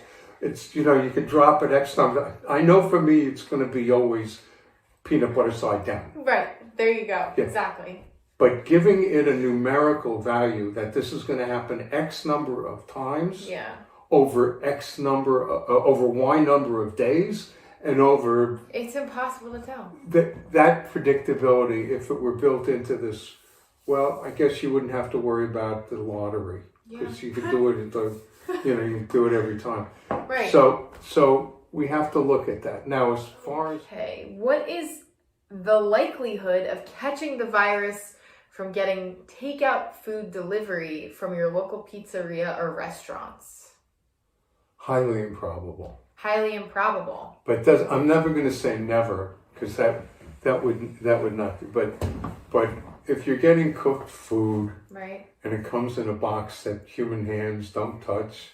Well, what if the human hands are touching it though? Yeah, you have to know obviously where you're getting your food from. Right. But I wouldn't be afraid of takeout food. Again, its amount of viral burden and how it's delivered should be through the respiratory tract. And unless you're snorting your pizza, I don't think they'll worry about that. Well, what if, say, hypothetically, someone in the restaurant who's cooking it doesn't even know they have it, and they cough on it? No, it's an appreciable risk. It's a measurable risk, but probably pretty low key. Okay, I mean, I think pizza's going to be heat treated. Yeah, it's going to be cooked. Yeah. So that element, even if there is somebody nearby that might be shedding some virus, is probably pretty safe. But again, you have to know where you're getting it from and what you're doing. I don't think it's zero, but I wouldn't put a number on well, that's probably a 12% risk. I wouldn't do that. Right, exactly. Well, the way I see it is like, okay, I'll get takeout, but only if I can heat the food up, you know? Yeah, and if you know the source. Right. Okay. if someone catches coronavirus and then recovers, are they immune now? You might have answered this question already. They will have had, if the recovery implies that your immune system has taken care of business. Okay. So it will leave you with a legacy. We can use the term "you're now immune" or "you don't have to be concerned." That's a point of discussion that's still being studied. Okay. But I would say the likelihood is it was because your body, not because of any outside agent or chemical or drug or anything else, you got over it. It means that your system can handle it, if you will. Okay. But again, how long will that immunity last? How transferable is that immunity? How measurable is it? All of those things are questions that are still being asked and have not yet been thoroughly answered. Okay, good to know. There's a follow-up for this. If so, which I think you also answered this, could their blood be useful in transferring immunity to someone else? Could we staff hospitals with immune people as volunteers and workers? They're studying that. Interesting. They are studying, the gamma globulin reference that I did before. Mm-hmm. They're studying antibody transfer from patients who have recovered to the fairly critically ill patients who are still not quite getting through it. And they've had some good results, but it's not, study is ongoing, not complete, and the information is still kind of in the oven. It hasn't come out yet. What about hiring immune people as volunteers at hospitals and places? Well, I believe they're using people that have recovered as and approaching them for the source of the immune globulin. But I even mean working there. Like, say they need volunteers, people to do I see. No, busy work. I hear that's a different question. Sure. Yeah. How is it that folks in China who were originally indicated as having COVID-19 are now testing positive again? Is that really happening? I'm not familiar with that. I don't know what tests they're performing since there's PCR testing and antibody testing and a number of other ways of looking to see what the disease is doing. From culturing noses and they're not so on. explaining any of this stuff. So I really can't answer that. Okay. But somebody who has had COVID-19 right. and has gotten over it, this is, if I'm understanding the question, and then they're sick again from it? No, they're testing or they're positive. just testing positive. I don't know how those tests are being performed or what tests they're doing. That's a good answer. Okay. Ibuprofen versus... How do you say it? Acetaminophen? What? Acetaminophen. Tylenol. How do you say it? Tylenol. No, Acetaminophen. acetaminophen. That is a tongue twister. Yes, Tylenol. So in other words, Advil, Aleve, Motrin versus Tylenol. Yeah. Okay. There was. This is the legacy of both improper and ill-advised opinion from somebody in government, and it happens to be from a French minister of health who didn't think it was a good idea, based on just his personal opinion, that you use what are called an NSAID, non-steroidal anti-inflammatory drug. The big category includes Motrin, ibuprofen. Mm-hmm. It also includes Aleve, it includes Advil, the non-steroidal anti-inflammatories, NSAIDs. In the past, especially in children, for example, there was a fear that the use of aspirin to address fever with the flu would lead to an entity called Reye's syndrome, which was a devastating side effect.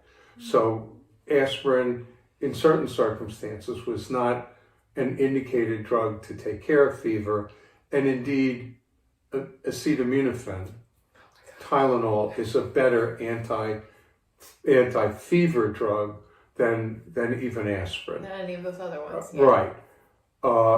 Under the circumstance, since somebody came out with the warning and it made its rounds on the web, Right. and so it's now don't take Motrin if you have Right. X, Y, or Z.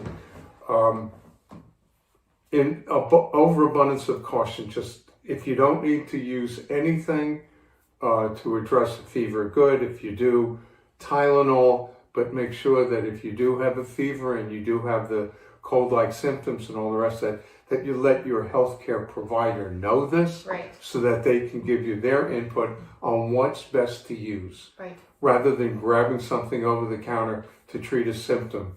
Yeah. That Yeah. would be the Yeah. way I'd approach that. So that was okay. Have they gotten any closer to finding a vaccine or some kind of medication?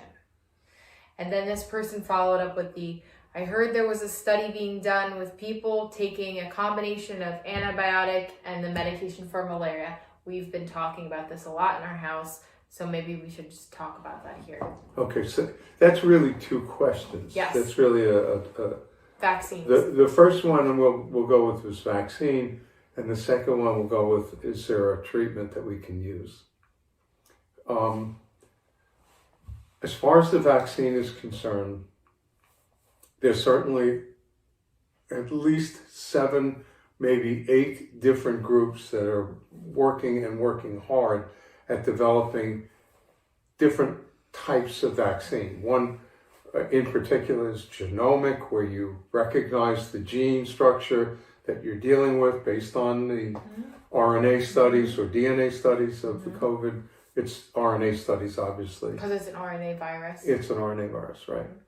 And they are very close to having isolated what may be something that the human immune system will recognize and produce a response to in the form of a non-viral vaccine, as opposed to a killed viral vaccine, as opposed to a live viral vaccine, as opposed to any of the other maneuvers that currently exist. There are forms of vaccine that are injected, forms that are ingested, forms that are insufflated or given through the respiratory tract. There's a lot of work going on right now.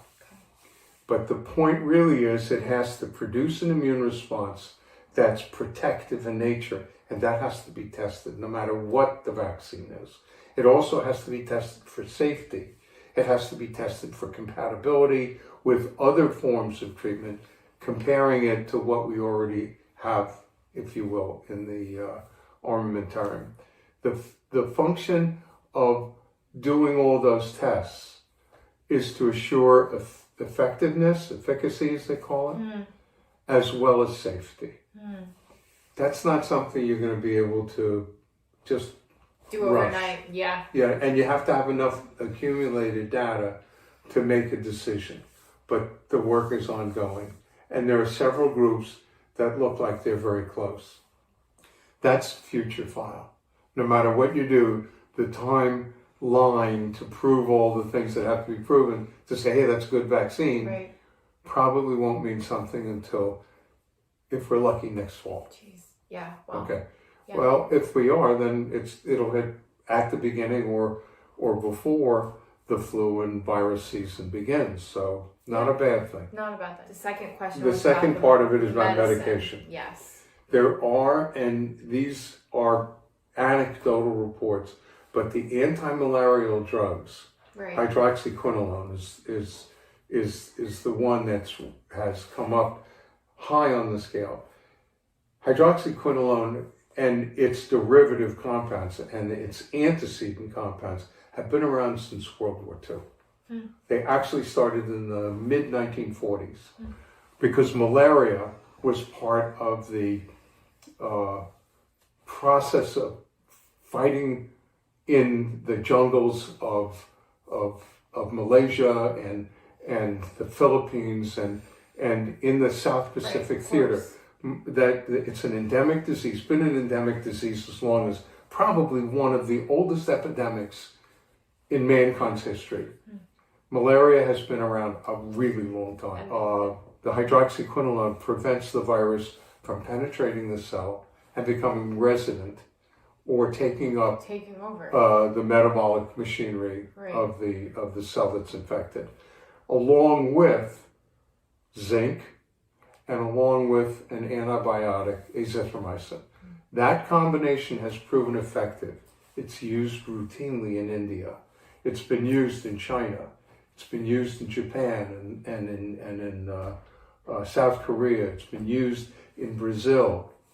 Now, the Brazil model is interesting because it is a tropic and there is malaria. There's a lot of the population taking the stuff already, and they've had a very low incidence of COVID-19 and almost insignificant number of mortality, morbidity.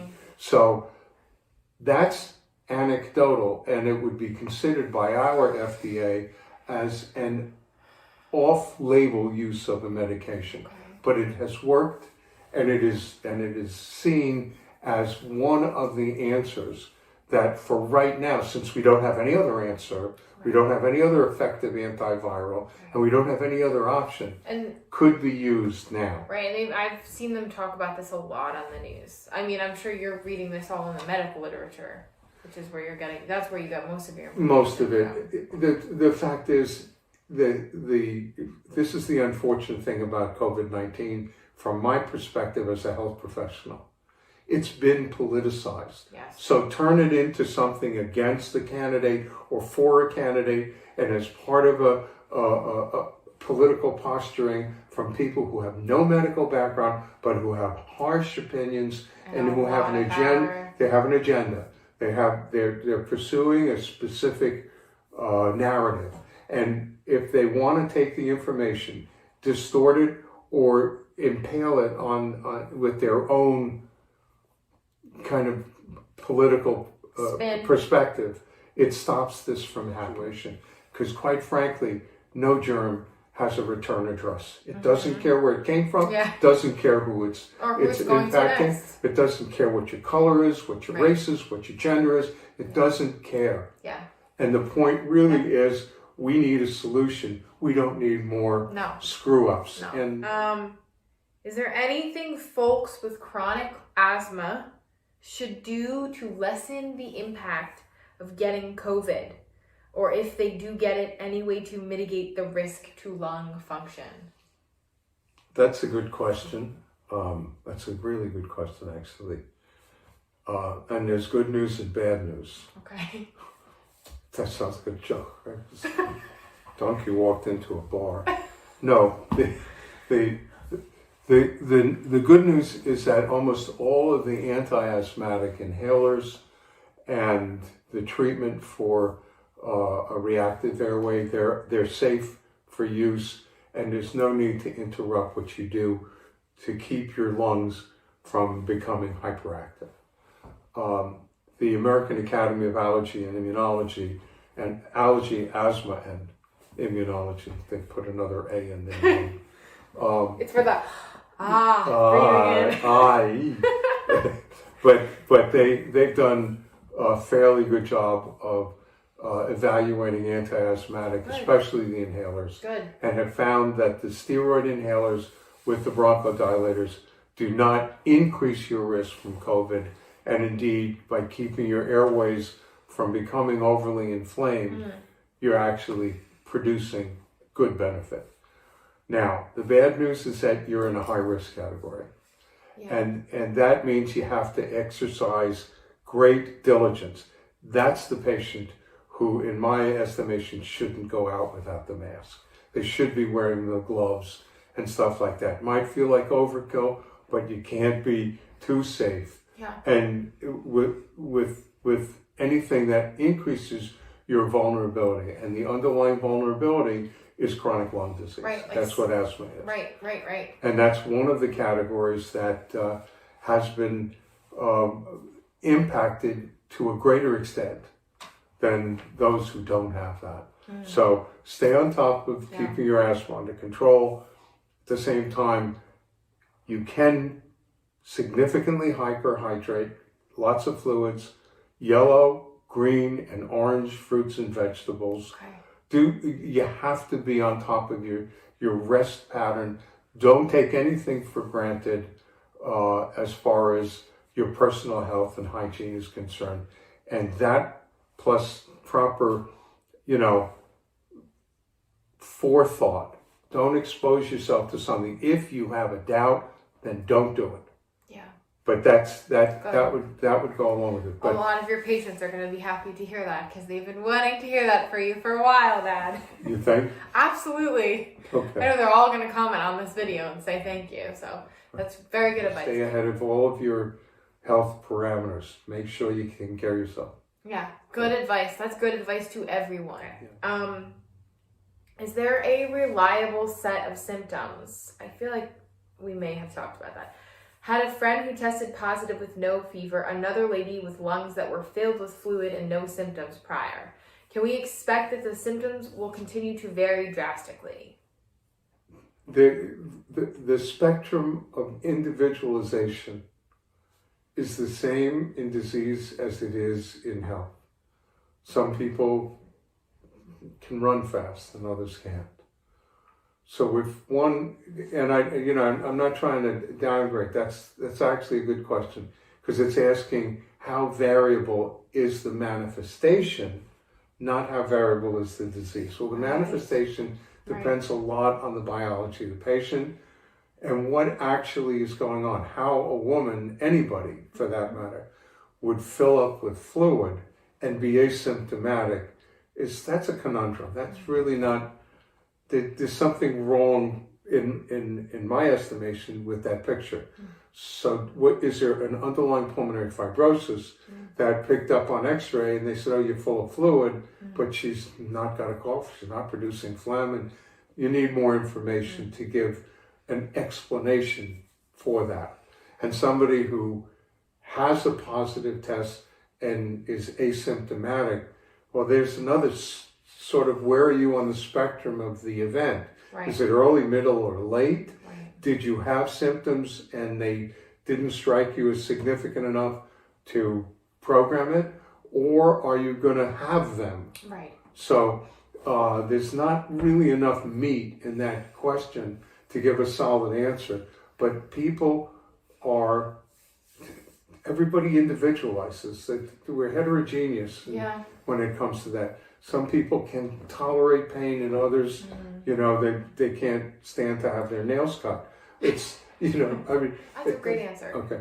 I think that's such a good thing to remember, though, because I think as people who, we don't go to medical school, we're not medical experts, we don't understand the pathology of what's going on in our bodies, we forget that this is not just an, equal sum game. Just like you said it, some people are fast, some people are slow. Some people are tall, some people are short. That all has to do with our chemistry and biology as well, in terms of how we respond to viruses and germs. And those are not things that we're ever taught or that are ever explained to us. Especially in a situation like this where, again, we're getting hounded with all this misinformation and the government and media telling us, oh, it's going to be this way, and there's no understanding of how this all works. Can my cat get sick? Yeah. Actually, coronavirus in animals, even if it hasn't switched to humans, can be lethal for dogs, cats, cattle. The tiger died. The tiger died? There was a tiger at the Bronx Zoo that died. I know that they tested positive. Oh! I didn't know it died. Maybe he didn't die. Someone. Oh, I read on Facebook someone's dog died from coronavirus. Coronavirus in animals can be devastating. Yeah. Jeez. Okay. But in fact, they think that it's a zoonotic, meaning a veterinary disease first go, and we happen to be secondary rather than primary targets as hosts. That may no longer be the case. Okay. Okay. Okay, so this is the last question.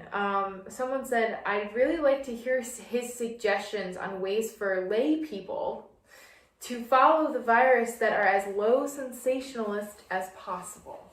So where can people go to get just facts and not have all this sensationalism surrounding it? I would have said go to the NIH or the CDC. Okay. But that was 4 weeks ago. Okay. And I don't know how you feel about it, but the more I hear, the more of the statistical probabilities and predicting and talking heads I hear on television, the less I feel confident that I'm going to get unbiased information. Yeah. The example being the Surgeon General telling us why we shouldn't have any masks and quoting the World Health Organization, and then 3 weeks later reversing himself. It's hard to maintain a sense of balance with that. I think they really know they messed up with that. They really realized that they shouldn't have hid that from people. Well, even if you look at the projections for the morbidity, mortality, how many people would die, and how high they set that risk pool, you know, how many millions were going to die. Right. And we're seeing a bad outcome. I mean, people are dying, and a single death, and especially when you watch any of the news or go on the internet, every death is a dramatic event, especially if it's a child, or especially if it's in the setting. Dude, this fucking these videos, man, are so goddamn useful. This is the shit that I wish we had more of, but people just don't want to take the time to sit down and watch them or read a book. And I just had a guy on YouTube say to me with a straight face, sorry, this is just jumping a little bit. He says, to me, a verbal exchange is no different than a textual exchange. Are you fucking kidding me? I can think of one thing right now that will destroy this guy. And I've said it before. The sentence, I never said she stole my money, has 7 different meanings depending on which word you emphasize. I never said she stole my money is different than I never said she stole my money. Yeah, hi. You can't tell that in text. You fucking can't tell how somebody is saying something in text. Text fucking blows. All right, this video is just about done. I'm going to watch it. Where an entertainer gets it. So, having said that, what is the best source of information? And I think what you have to do to get good facts on this is check in more than one place. In other words, try and cross-reference it. And if you hear something that sounds terrible, find out what the source was for that information, especially on the internet. And if you can't find it, put it out of your head, because it's probably not true. I go to the National Library of Medicine, NLM. There is a website. We're gonna list these too. Also, we can list them. I'll post them in the video. Yeah. Okay.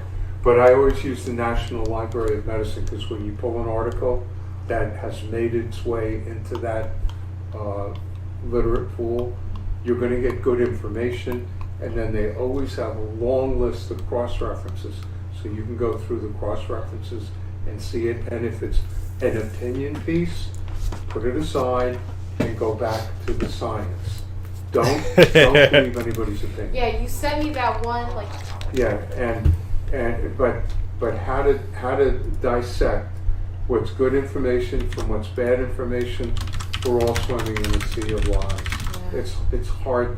It's really hard to accept some of the ethics of what's going on. But besides that, there are ways of getting back to the cross-referencing. Yeah. And that's all I would do. Yeah, absolutely. Okay. Great. Well, and obviously we want to say, of course, thank you to all the healthcare professionals and nurses and doctors out there on the front lines, because they really are doing. Everybody stay healthy, stay strong. Yeah, of course. Happy Easter and happy Passover. Yeah, happy Passover. It happens to be Passover tonight when we're filming this, so. Yeah. Okay. All right. Thanks, Dad. You're welcome. Okay. Thank you.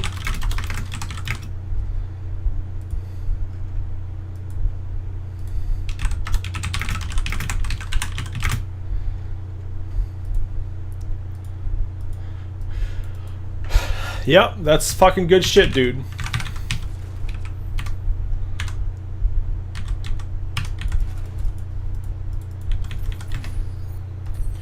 I never see any of these anti-vaxxers actually communicating with immunologists. Maybe immunologists don't want to talk to these retards. And I don't blame them, you know. But I guess I consider myself an intermediate. I obviously don't know everything, but I can sometimes get anti-vaxxers and other conspiracy theorists to actually talk to me because I'm not in the medical profession and I'm not on television and all this shit. So they're more likely to speak to me, I guess, probably because I'm not an intellectual threat to them necessarily. Like I'm kind of on their level generally, you know. For some reason, they just have such a mistrust when you go from a normal person to fucking somebody in government. All of a sudden, they go from a human they would consider a human. All of a sudden, it's an enemy. Like just because they work in government, it doesn't mean it. They're still humans first, man. And these people still have family, as you just saw. That was the doctor's daughter there talking to him. The daughter was kind of bothered by the misinformation, by the sounds of it, and I'm speculating. It looks like she was bugged by the misinformation all over the place, having to do with COVID and vaccines and shit. So she interviewed her dad, who's an immunologist by the sound of it, who has, the relevant education on the matter. And she wanted to get that information out to people. She didn't ask for subscriptions. She didn't tell anybody to subscribe or like, or she just wanted to sit down and have a conversation with dad and get good information and answer some questions. That's awesome. That's one of the great things about the internet. Where else are you going to get that kind of crap? You can't sit down with a doctor like that and just ask him anything for, 2 hours. So the internet's fucking great like that. You got good people out there. Humans aren't inherently evil. But conspiracy theorists seem to think that humans are fucking inherently evil or something. Or at least people in government. I'm not saying that the government is scientific. A lot of times they don't know much about science, as even he said here, that they went and spread that misinformation about masks early on in COVID not being required. But I swear to God, I probably have a comment or a quote on my own Discord server about when they said that. I think I said that they just wanted the masks for themselves, and he thought the same thing. I just keep thinking of Lloyd Bonafide when he does that.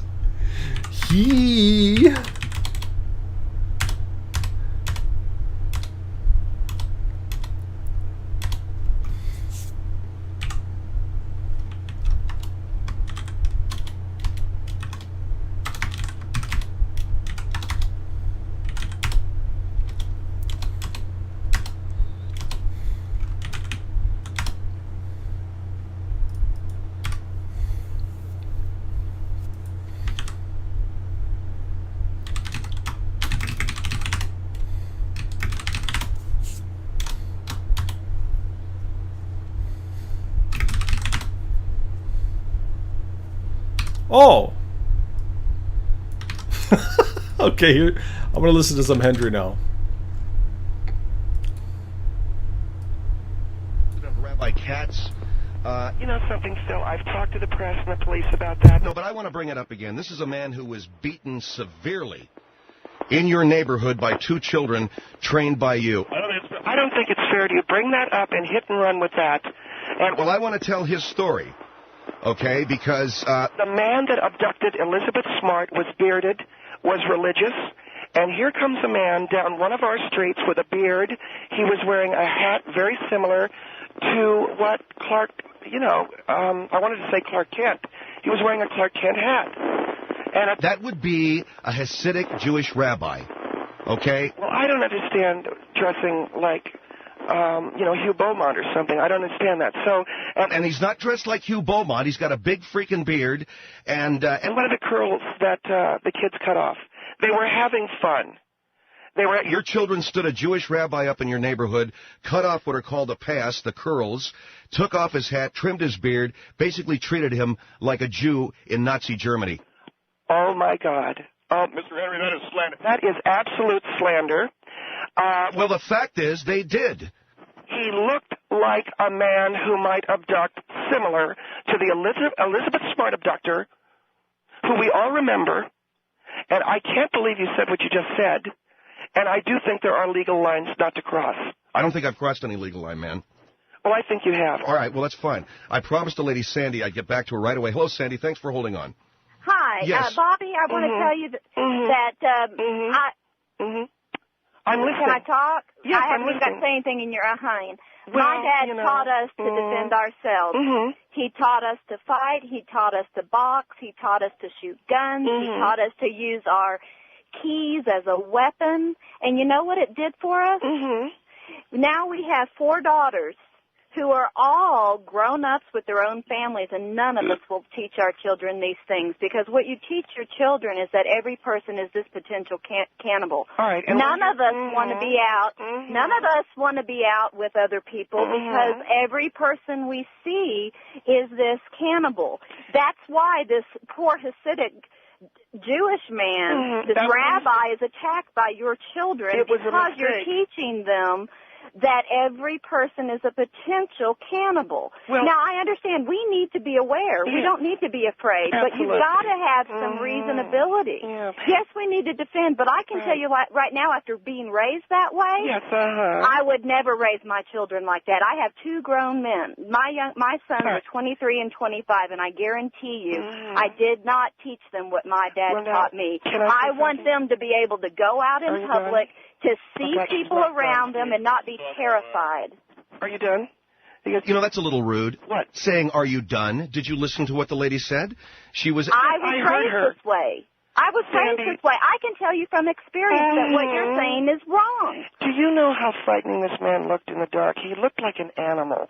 I know exactly what these men look like because I have seen them. I don't care. So you teach these children to attack these people before they even approach them? He's dressed like Merlin Olsen on Father Murphy.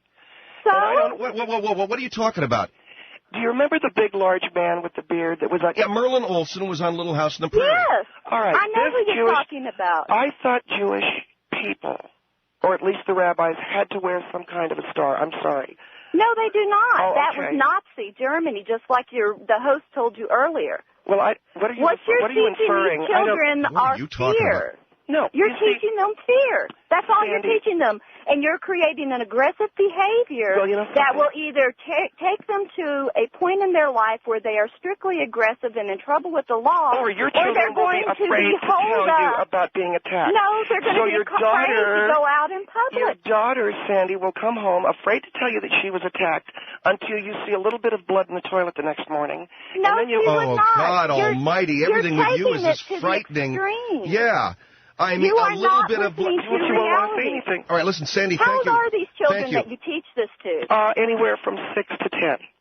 I tell you what, if I were their parents, I would meet you at your doorstep. And if you ever told anybody, my children, that I was lame, and for you to say that another adult is lame, you are not an adult. Okay, do you know anything about, You are not an adult. Okay, do you know about the band Good Charlotte? No, you don't. Thank you. All right, never mind. What? Sandy. Yeah, see, it's all, what? It's really Why out of it. Well, you're really out of it. Okay, thank you, Sandy. I got to run. What does that got to do with anything? Here is Julie on the Phil Hendry Show. Julie, go ahead. Bobby, you don't have a clue. I have a 13-year-old and an 11-year-old, and you have a beat 'em, if you can't beat 'em, join 'em mentality. You're telling these little boys and little girls go around toting guns that it's just as dangerous to themselves. And I think you're as bad as Saddam Hussein. I really do. I think somebody comes up with a good idea and you put them down. I want to protect our children. You don't have a good idea. What do you do? You put me down. You are giving. You'd rather have our children have their skin used as You have no life, and you try to get in other people's business with their children. No. Did you ever see the movie Silence of the Lambs? Do you have children? Do you have children of your own? I have 3 sons. Why don't you worry about them and leave I your have own 3 kids' sons. heads up and leave everybody else's kids alone. I would do more Watch than your you. language. I would Watch do Julie. more. Watch your language. Okay. Julie, watch your I language. heard you. I will. I'm Did you sorry. hear the filth on her mouth? Did you hear the filthy I mouth? would do. The I potty would mouth. do more than meet you at your doorstep. I would beat you at your doorstep. You know and something, I am Julie? surprised. I don't I think am so. so surprised that you are still able to speak. That is a fact to me. Julie, that I know you that- are in public. You know I mean, something? that's amazing that there's people like you in the world. I know that You're doesn't no sound right, but you are better no one rabbi better gets than an the ass child kicking or molesters something. are talking Oh, about. you're so jealous. You're molesting. jealous. You're molesting the children's minds. You're No. no different than the Well, people. better I who are molest their against. mind than I fondle their ass the way you do. Okay, great. Are you glad you're I'm dominating not a the child conversation? molester. I'm not a weirdo. Well, and a you freak. sound like one. I'm You not sound the like one one on of the those phone freaks. telling lies. All right, for the ladies. whole No, people she's to calling hear. me a pervert. She's For the calling me whole a pervert. public. She sounds You like one of are these a people. pervert Well, why don't because you go you just take him out to said- the still? Okay, look, you come just on, ladies. said and told that lady Ladies. that you said that you would turn her, that she said it would turn her on by seeing somebody bounce her little girl on his knee, and that was a total lie. And the whole everybody No, listening to she said that. the I know show she heard said. that. So you're a liar. You're a You're a liar. liar. and You're a liar. You've You're a already liar. proven yourself to be a liar. Liar. You're a liar. You're a liar, No, and you're a liar. crazy, whacked No, out you're a idiot. whacked out liar, and you sound like a pervert, and I hate Yeah, you. I hate you whatever. so deeply. All right, the look. pervert. You're Okay, the I gotta get out of here. One more call. Kathy, go ahead. You're on the Phil Hendry Show. Hello? Yes, Kathy. Hi. Hi, Phil. Hi, you sound much more Miss Julie, reasonable. I'm not a confrontational person, okay? Well, thank you. Neither am I. Okay, can we tone this down a little bit? I didn't. That. Okay, Listen, that okay. inbred woman calls in from Tennessee. Okay, ma'am. And she starts with her eyes too close together. You know what Okay. I'm saying? Okay. Ma'am, I'm not a confrontational person. Neither so am I, let's talk about this. Let's talk about You know this. what? We're both mothers. Okay. I'm a mother of a 19-year-old and a 3-year-old. Today's my 20th anniversary. Oh my God! You really Okay. had a long fight with your husband, didn't you? 19 No. and 3. Actually, I didn't. I couldn't have any more kids. But I'm sorry. I adopted a 3-year-old Okay. when he was born. Let me Very tell you nice. something. I'm a parent, and the only thing I'm offended with is that you tell me I have no clue how to protect my child. I've got a 19-year-old, and she's never been abducted. She's never been hurt. And you know why? It's because I protect her by talking to her and knowing where she is at all times. I never had to teach her how to be combative. I never had to teach her how to tote a gun. There's no guns in my home. Yes. And I live in Alabama. I tell you what, it's rough over here in Alabama. Right. It's rough in California, but it's rough in Alabama. I would never allow her to go to your home and be taught. In fact, I'd be very offended if you taught my daughter combative ways Well, can I ask you something, without my Kathy? permission. Can I ask you something? Mm-hmm. What are you going to do if the day arrives that the Alabama State Patrol says she's hanging upside down in a barn gutted? You know what? I don't. She's not, because I know where she is at all times. You know what? You know, No, really, what are you I'm gonna not do? offended by that, Bill. I'm not offended by that way, Bill. No, Kathy, this happens to people. What if a man makes a mask out of her flesh and dances in the moonlight? You know, and you're thinking she's safe at a dance somewhere. You know what? I mean, God takes care of my child. God takes care of my child at all times. And I pray every single day of my life, God takes care of my child. And God has taken care of my child for 19 years. I don't need a gun to take care of my child. God is taking care of my Do you child. allow your 19-year-old to be alone with your 3-year-old? Do I allow my 19-year-old to be alone with my 3-year-old? Yes, I think that's right. Absolutely. And that's why I have a security system on my home. Jesus Christ, you're kidding. She's a 19-year-old. Okay. Well, the 19-year-old will be tempted by the 3-year-old. A 19-year-old girl would be tempted by a 3-year-old boy? Abduction for money. Baby sales. You are sick, woman. Have you checked the baby's diapers for blood? Because all right, I'm done with it now. Phil, okay, I'm not going to listen to your show anymore if you have sick people like this on your show. Well, no, he's talking about us beating up a rabbi. What's you worse? are having, Don't beat you up are old having Jew sick people on your show, Phil. I got to get her out of here. You got to get her out. This is a Christian show, and yes, she it is a sick person. It's a Christian show. And this is a sick person. That is a filthy lie. Mr. Henry isn't a Christian. He believes in Jainism. No, okay, I'm sorry, I had to Phil cut her is a very Christian, and Yes, we listen thank to him you. daily. Thank and you he very has much. Christian topics. Yes, I do. And you are not a Christian woman. You are a sadist. You know something? You're a liar, and you're a Satan worshiper. And I think you're a sadist. I think you worship at the altar of Satan. You're a racist, ma'am, and I never talk to anyone like I that. have seen Mr. Henry at swing clubs. I saw him at Plato's Retreat. All right, never mind. Thank you. I want to apologize, especially for that beat-up old Jew remark. What would you rather see? Bobby Dooley, the program is called Empower the Children over there at Western Estates, where they have 8,000 square feet floor plans. 1-800. Paid for his first class seat. But what's sitting in his seat is that bill. Obviously, it's this, person from Coach. Are you concerned about the whole idea of upgrades? I really am. Yeah. I really do feel that with the terror threat, with President Bush doing as poorly as he did last night on Homeland Security, I'm a big supporter, as I know you are, Phil. Well, I don't think he did poorly. I think he could have been a little bit more on his game, but I think that by and large, the perception thing, as they say, style over substance. Well, that's the whole thing, and I think he didn't look. So I'm worried about this, and I think that as you fly home from Miami, just having seen your president basically get, in my opinion, I thought he was taken apart at the seams by Kerry, and then I'm sitting in first class with a full fare ticket, and they sit this down next to me. What I'm trying to do is say to the airlines, we've got a security problem. I just really think we do. And when they upgrade people from Coach... Look, if I could interrupt, Phil. Go ahead. First of all, they say to you when you sit down at an airline, you have to use the Coach latrine. Everybody in first class gets to use their facility. But if you're in Coach, you have to go back and use your one that's in the back. And the reason for this is the terror threat is perceived primarily to come from the Coach seats. And when you upgrade somebody for the Coach seats, you got a problem. You may be asking for a problem. And so I have to tell you, it was a concern of mine, and one that I do want to address, and as I did with the flight attendant, and I also spoke very directly to the man. All right, well, you told me before we went, by the way, Ted Bell is with us from Ted's Beverly Hills. You were at the debate last night. You flew in from Miami this morning. You were sitting first class, and they upgraded a guy. Yeah, this upgrade thing is... well, people do it with points. See, that's what I want to get... What do you mean points? What does that mean, points? In other words... Well, what they do is they fly a certain number of miles, they get points, and then they can upgrade a seat. Yeah. That is a breach of Homeland Security and FAA regulation. And why the flight attendants don't say something... first of all, there are people in first class that can be upgraded. And well, how do you get upgraded in first class? You can move ahead a few rows. You're certainly going to get a little bit of a better view if you're in one of the first two rows. You can see what's ahead of the plane as opposed to you can see what's coming up. And why are they not doing that? What they're doing is they're putting fear into the people that sit in first class, full fare flyers. And I think it's something that needs to be looked at. And I spoke very directly to this man. All right, I'm going to give our phone number out right now. 1-800-449-8686. 1-800-449-8686. Ted Bell has joined us. Homeland Security being on your mind after having seen the debate, you were concerned about this man getting upgraded to first class where you were sitting.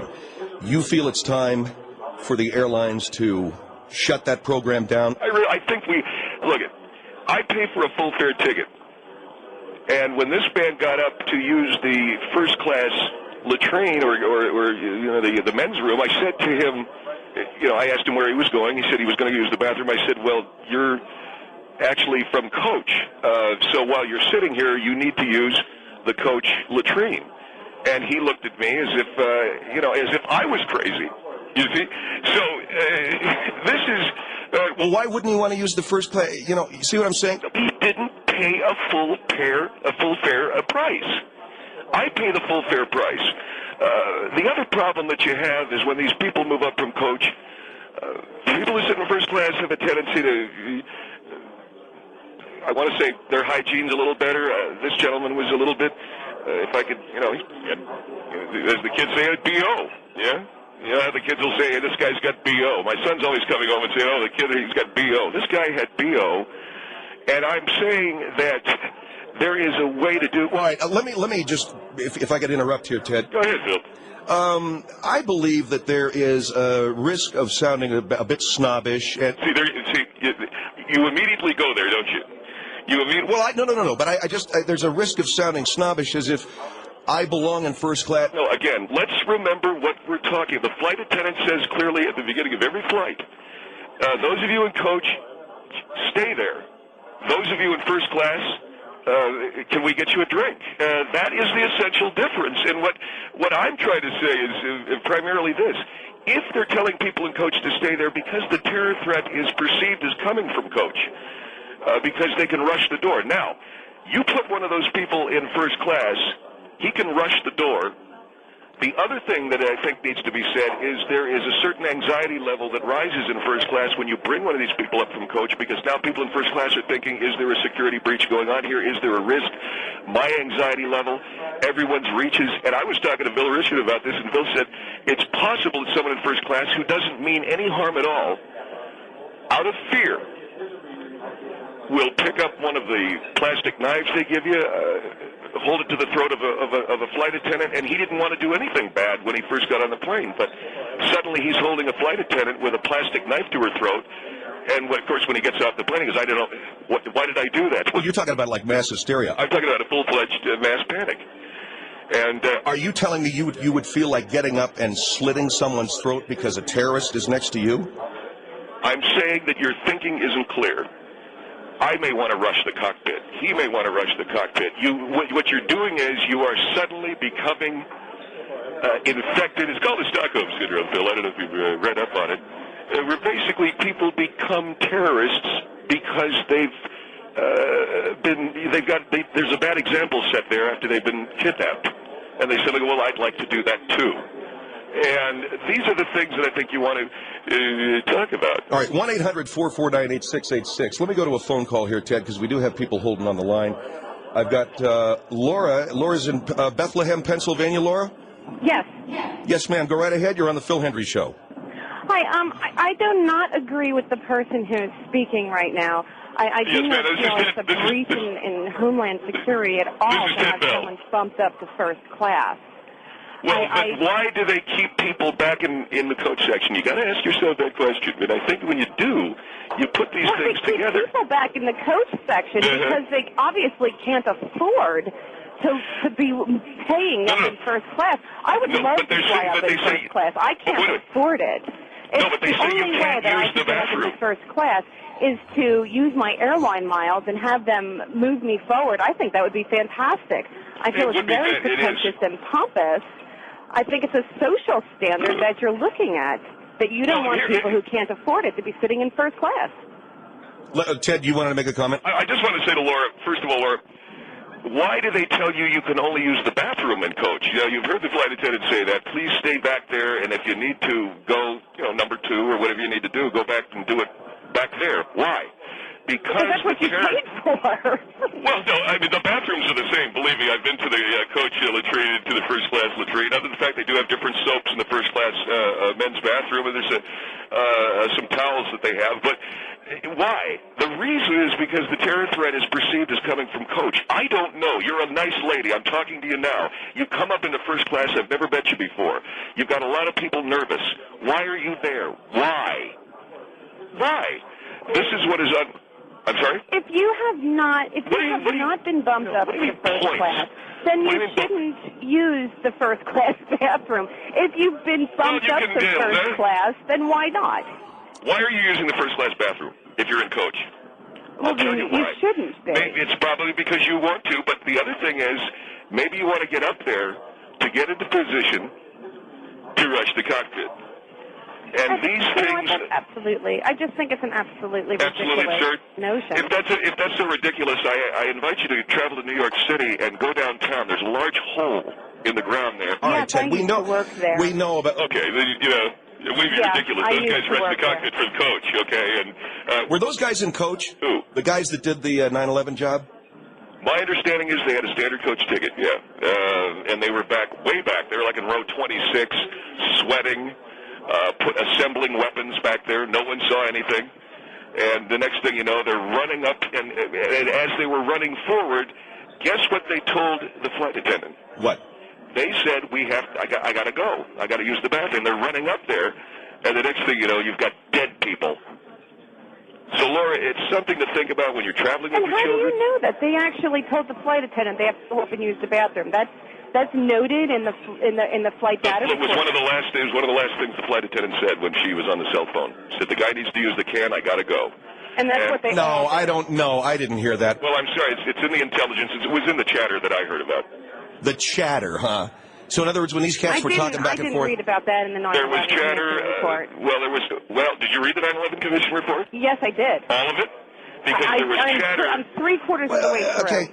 What do you mean chatter? The chatter that the CIA picked up subsequent and prior had something to do with, let's go use the can. Let's pretend like we got to squeeze one off or something like that, and we'll go up and use it. All right. Look at Laura. Thank you for your call. It's a thank you for having me. Thank you very much, ma'am. 1-800-449-8686. We're going to be right back. Ted Bell from Ted's of Beverly Hills. Is it time that we stop upgrading people from coach to first class? Is it time that we begin to be a little bit more secure? When you put people in coach up to first class, is it making people in first class nervous? Is it the possibility these people are terrorists? Ted believes that flying back from Miami after hearing President Bush, in his words, not perform all that well in the debate, we may have a problem. 1-800-449-8686. We're broadcasting live from Salt Lake City. This is the world-famous Phil Hendrie Show. We'll be right back with Ted Bell. Phil Hendrie, 1-800-449-8686.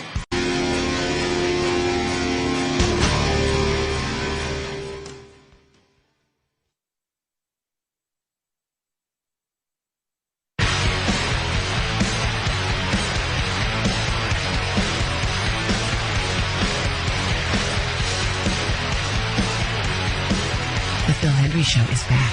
1-800-449-8686. I can't think straight. Ted's of Beverly Hills. You're on right now. Come on down. Yeah, Ted's of Beverly Hills. We got a great barbecue coming up this weekend. Football's on in the lounge. Come on down. Bring the family. Oh. Okay, you still got... Okay. Come on down and bring the family. Are you... We want to put our meat in your... You are concerned, aren't you? I'm very concerned. Two things concern me. President Bush's performance last night means that I don't think he's got the greatest grasp of the national security issue, the Homeland Security issue.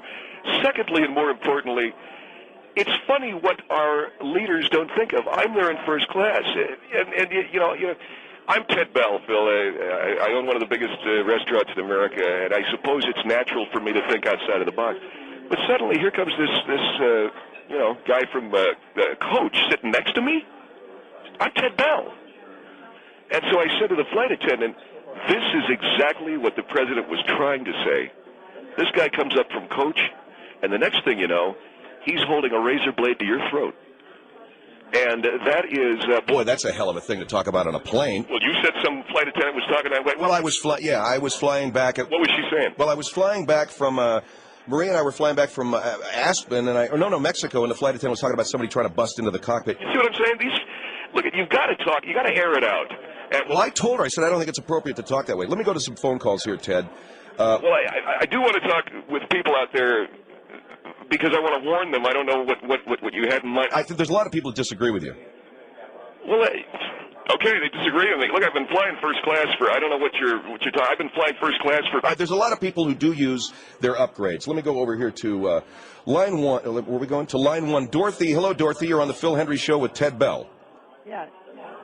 Go ahead, Dorothy. This gentleman... Hello, Dorothy. This is Ted Bell. Yes. Well, Mr. Bell, you're very impressed with yourself. I can see that. And you really have a class problem. I worked for the airlines for a good many years, and it's common to upgrade. And it doesn't mean that everybody sits... That was before 9/11. I want to make this very... Before 9/11, we could upgrade. After 9/11, you're upgrading some guy who's got, a plastic explosive in his underwear. You have no proof of something like that. You have no proof of something like that. Why do they keep people back in coach now? Because they... Well, you mean, Well, why do they do it? Because probably because they want to have their attendants fully aware of anything that may look a bit amiss, whether it's in first class or coach. I don't think there's any way for you... Well, I don't think there's any way. I've dated a lot of I've dated a lot of flight attendants in first class. If they're so nervous, why are they going out with me? Okay, you don't see that happen in coach. Number two, and more important. What are you talking about, man? If they're so nervous, they wouldn't go out with you. if they're maybe they didn't choose to go out with you, but that doesn't sound like that would occur to you. You know, we just saw our president get, and pardon me for saying this, Dorothy, get figuratively raped by John Kerry on national security, and you're laughing about it? No, they're upgrading people from coach. You have a problem with switching from one. They're upgrading people from coach. You have a problem with switching from one thing to something entirely No, different. I wasn't laughing at all. You were laughing at the idea that people are getting razor bladed up and down and No, slit. I wasn't. You jumped, No, she was not. To an awful lot of conclusions, sir. Well, look, if you worked you were a flight attendant back when you were, you could go up to the cockpit for 20 minutes or whatever you did. Oh, they we don't didn't do that. things like that. We didn't do things like that. How old are you? Ma'am, in the film Airport, Dean Martin knocked up Jacqueline Bisset. And oh, come on, it's a movie, dude. You know what? But the You're point that a I'm trying... tacky man. You may ride first class, but you have a tacky kind of language. Dorothy, I'm Ted Bell. I built one of the largest should I restaurants. write that down and do it in golden? I think that what I'm trying to say to you, Dorothy, is I've been a successful businessman for over 20 years. And I think I know a little bit about what makes this country work and work well. Well, I'll tell you what, you were still in the cradle when I was working. Well, when you were working, they were propeller-driven? And you know what I'm saying? Did you work when there were jets? Did you actually be on it? Were you on a jet? Oh, well, really? Dorothy. Yeah, I was, and it was so exciting.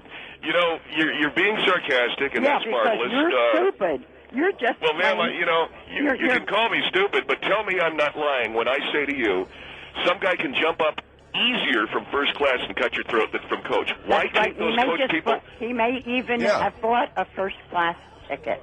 I don't think they screened for them. People, in all the years I've been riding first class, no one ever came to first class who bought a full fare ticket without taking a shower.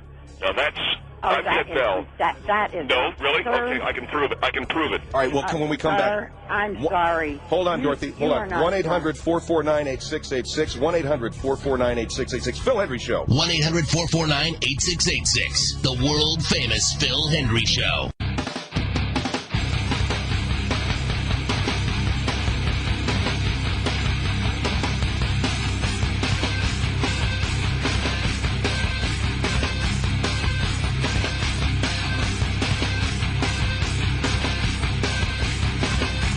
One 1-800-449-8686. The Phil Henry Show is back.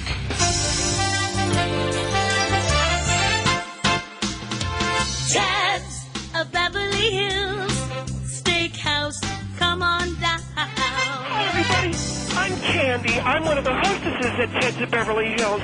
Come on in with a big birthday party full of people, and wonderful things happen at Ted's. Here at Really Ted's. All right, you can stop. We want to put our meat in your...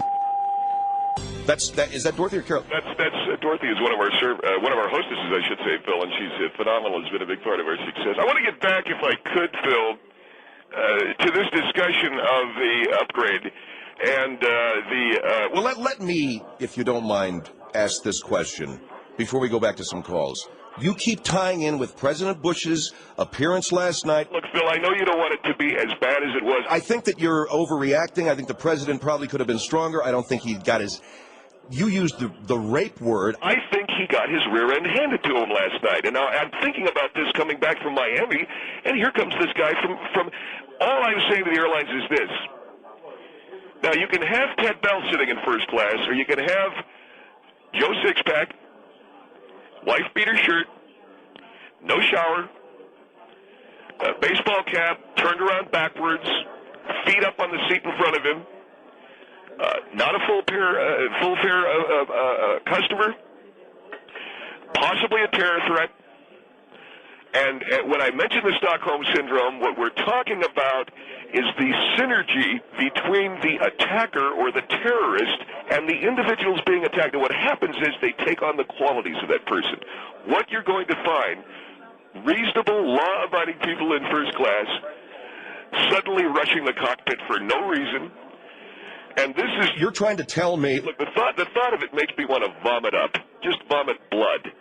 That's how I feel about it, and I am trying desperately. You're telling me that reasonable first-class people will rush the cockpit because of... Out of fear, yes, out of anxiety. It's called mass hysteria. Ask any doctor about it. Look, I'm Ted Bell. I know the lady didn't... She said, I don't know who you are. You ask anybody within the Beverly Hills area, I think they're going to know who I am, okay? And I'm an Irish Catholic who's voting for Bush. In Beverly Hills, that's a rare thing. But I will tell you something. I feel very, very deeply concerned about it. All right, let me go over here to Vicky. Hi, Vicky. Or no, hold on for just a second, Vicky. I want to first get to a lady who's been hanging on a little bit longer, and this is Violet. Hi, Violet. You're on the Phil Hendry Show. Oh, thank you. I'm very Yes, glad ma'am. I got on. You're on with Ted Bell. Yes, I know. I think he's quite obnoxious, actually. I'm Ted Bell. Yes, I understand that. You've said your name at least 50 times since you No, what I'm trying to make the point is that as a successful businessman... Excuse me, Ted Bell. Excuse me. I'm older than you, so let me talk. It's my that doesn't necessarily... You listen to me now, Ted Bell, because I'm older than you and have a little bit of respect for me. Well, first of all, I'm a native-born American, and you sound as if you got the... Excuse me. You know, are you Italian? Well, are you Italian? I just want to know where you're from. Italy? No, I'm not from Italy. Are you from Scotland, Violet, or... Where I'm from, I'm an American, so don't be talking about which way I talk. Well, you sound like something out of Oliver. So what are you telling me? I'm calling. One of the things that let's let that lady talk. Who cares what she's saying? I was born and raised in America. You got somebody here who's popping out of Mary Poppins, and she's trying to tell me what's going on. Just let the lady talk. Okay. No, he can't, because he's the only way he gets a point is because You know, he these people talks everybody else. The British sound the way they do because they grow up talking with a biscuit in their mouth. Yeah, well, that's never mind. At least it isn't bad words like you using. Go ahead, Violet. This is Phil Your mother Hendry. should have given you a few whacks when she heard you speak like that. And you listen to me. You know who this is? This is Joan Plowright. God, I love you. And I'm not interested how many restaurants you own. I don't care about them. I don't care about how you made your money. But if someone worked and made money to get a fare on a plane and did it a lot of times, enough to get upgraded on the plane, that's very lucky for him. You just walk on the plane. So a terrorist goes out, gets points, upgrades don't himself. be telling me this nonsense. What do you mean nonsense? If somebody gets sick in your first of all, don't be talking to me like that. That's crazy. Now listen if someone to me is when sick, they use the aft cam. Look at it. Violet, I have great respect for the years that you lived. I certainly understand, but you know, this isn't my fair lady, and you're not learning how the rain in Spain falls mainly on the plane. What I'm trying to do, desperately, and don't be Ted, rude. You are really very, very, very rude. Ma'am, and when it comes to the security of my country, you better get your sins forgiven to speaking to someone older than you with your nasty voice. Because I'm paying for my phone call. You just be quiet for a minute. Now you listen to what I'm saying. Because I'm tired of listening to your name. Everybody in America knows who you are. That you don't need to brag anymore. So just be quiet.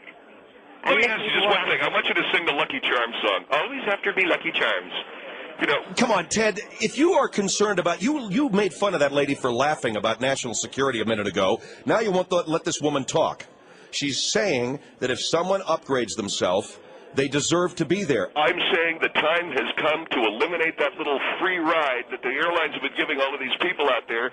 They do not get a free ride. They paid for it. I pay full service. I pay full fare, and yet Violet here gets to come up with her knitting into first class.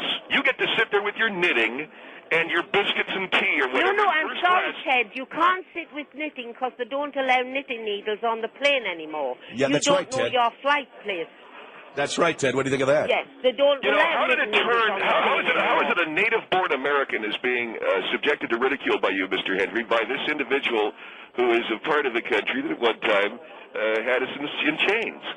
Oh, will you knock it off, man? The lady is saying some very... Look, do me a favor, Violet. Could you say Bond, James Bond? No, you I'm can't. not You want to know saying why? anything that you wish. Right. Because you've got a nasty mouth. Are you serious, Ted? I am very serious about protecting my country, yes. Violet, you're an American. You are not protecting your country. You are so upset because someone's getting a seat in the first class and you can't stand it. I love James Bond in that movie, or what's his name? What's the guy? Very good. Sean Connery? Then Sean just Connery goes, remember that. Which just like a restaurant wolf to did bring a you knife order to a so I gunfight. can come in and see you? Would you Violet- like to tell me that?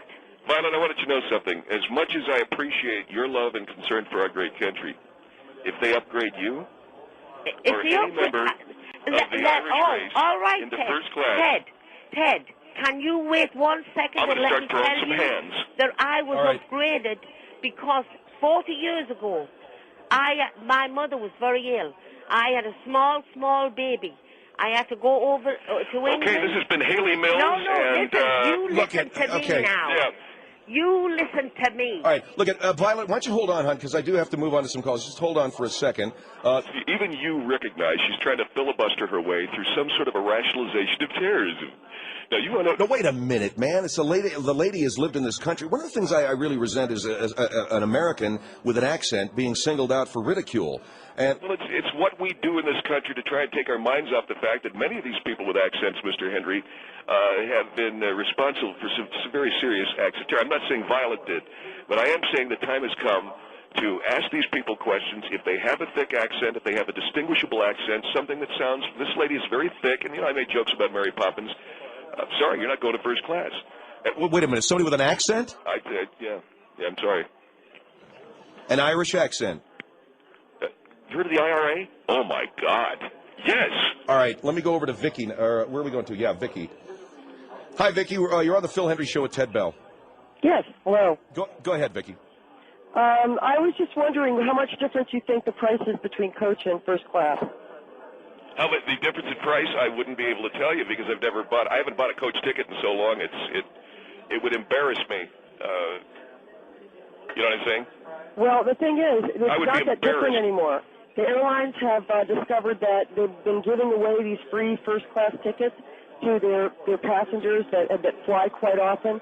You don't Yes. qualify for a coach upgrade unless you have a great number of miles, not a silver elite, but a gold, but a platinum elite. Right. Customer, Well, one you're of the no things is, commodity Vicky, today. my credit card automatically rejects any coach ticket. That is. Well, I appreciate all the right. fact that you like the luxury of first class, and I really Well, here's what I'm believe the saying. reason that, and I don't blame you because I enjoy it My credit myself. card will not accept a coach ticket. It's almost I like a mind of understand, its own. and that's fine. So apparently, but using your rationale, that proves that you couldn't possibly be a terrorist. So I appreciate that thought. What I'm The thing afraid is, of. What I'm afraid of is the fear that when you people come up, and I don't mean you people, but when one of you comes up from coach, there is a disquiet in the first class cabin. Word gets most of the around. people in first class are already there on point. That's the whole thing. They're giving away the tickets. Now they've changed the difference between coach and first class to be and I'll tell $150, you what, maybe $200. those of us who buy full fare, we see each other a lot on the same flights. You know the ones that are not right. And I'm trying to say that... Well, you're saying that somebody who's upgraded is not right, and you're saying they're a terror threat. I don't know why we continue a silly upgrade program But when you one of these can't people can upgrade come up without- and force me into wanting to slit a stewardess's throat. Why But don't you can't listen upgrade. to me? You can't upgrade without them knowing your social security number and all kinds of other information. Well, the point It's is just this. not possible. You don't have a high enough status with the airline to upgrade. Well, I don't know what you're talking about. Well, I know. I Well, maybe understand you that wanna- don't. That's exactly what I'm I trying to think say. I think you're making this up as you're going along. Are you? No, a you flight don't attendant? understand the process. I What airline do understand you why. work You just buy a first class ticket. No, you buy a first class ticket, okay? That's a full price ticket. You get upgraded with points. That means that if you say there's not that much of a difference in price, then why don't they just buy the ticket, then get upgraded? Aha! I'll tell you why. Because they want to come up front, case the first class area, see what's going on, who are the flight attendants, come back on another flight, nose around a little bit more, and then flight number 3, there's a full bore effort to jimmy the cockpit door without off, having a complete set first class explosives, status with the airline. and escape through the latrine. And you You've saw got to be a that catch me if platinum you can. flyer in order to upgrade, which do you means mean you've got a platinum 100,000 points or whatever. All right, look at Shelby. You're making some very good points, and she's talking about flyers clubs. Well, I don't know anything Yeah, about that. 50,000 Flyers points club, you know. within a 12-month period. Hey, great. That's You know a what? lot. I bet you. Okay, great. So there's green stamps too.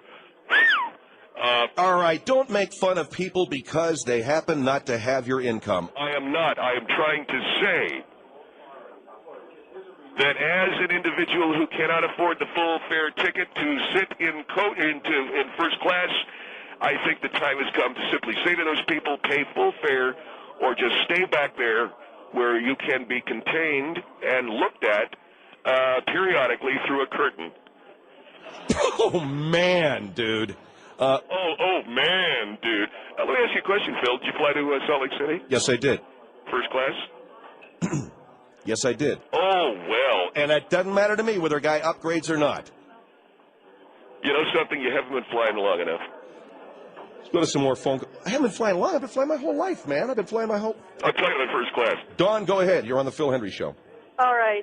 Anyone that's believing that a fabric curtain is going to make you more safe because somebody's got the money to upgrade, that's the same as money at the Look, President Bush said he was going to make us safer, and he's allowing these upgrades to go on. Yeah, all over first the problem place. is believing President Bush is going to make you safer. Look at his policy. Look what he's done. You've twisted Homeland Security. Look what he's done. He's done more than Mr. Kerry, who has been talking out of 18 sides of his face. Well, you just said that Mr. You know, but the point that I'm Go back making to here is 911, that Ted. when you were... Okay, 9/11 is the Stockholm Syndrome, where the terrorists wanted everybody to join them in blowing the plane up. You're the Now, if same you go record as Bush is if you're going to actually keep parroting the same thing rather than making a real point. The real point Well, is it's either 9/11 Bush parroting the same thing, or it's because John of Kerry Bush's saying, I'm in favor of the war, no, I'm against the war. No, I'm in favor of the war, no, I'm against the war. I'm John Kerry, and I've been clear all along. I'm in favor and against it. Let's talk about Bush. All right. Look, Dawn, and by the way, I love the name Dawn. It's a beautiful name. And it reminds me of a song many years ago. Dawn, go away, I'm no good for you. You remember that song? I What I'm remember trying the to say song. is, yeah, it's a beautiful song. What I'm trying to say is simply this, Dad. When the terrorists come up to first class, they'll slit your throat from ear to ear just as much as they will mine, even though you're voting for Kerry and I'm voting for Bush. It What are doesn't we matter gonna which seat you're sitting in, my friend. You are just as much in danger having them come up from the 26th row as you are sitting next to you. They still on the It is plane. The problem is unlikely- security. It's unlikely that a man who spent $4,000 for a one-way ticket is going to go, gee, I think what I'll do is blow the plane up while he's having a wonderful filet mignon. His choice, red wine or white. Come on. Oh, Are you? It's very unlikely a guy who's going to blow the plane out of the sky is going to spend that much money. Are you nuts or something? The only thing safe you can do, All right. Ted, you need to invest in your own airlines because it's the only way you're going to be secure.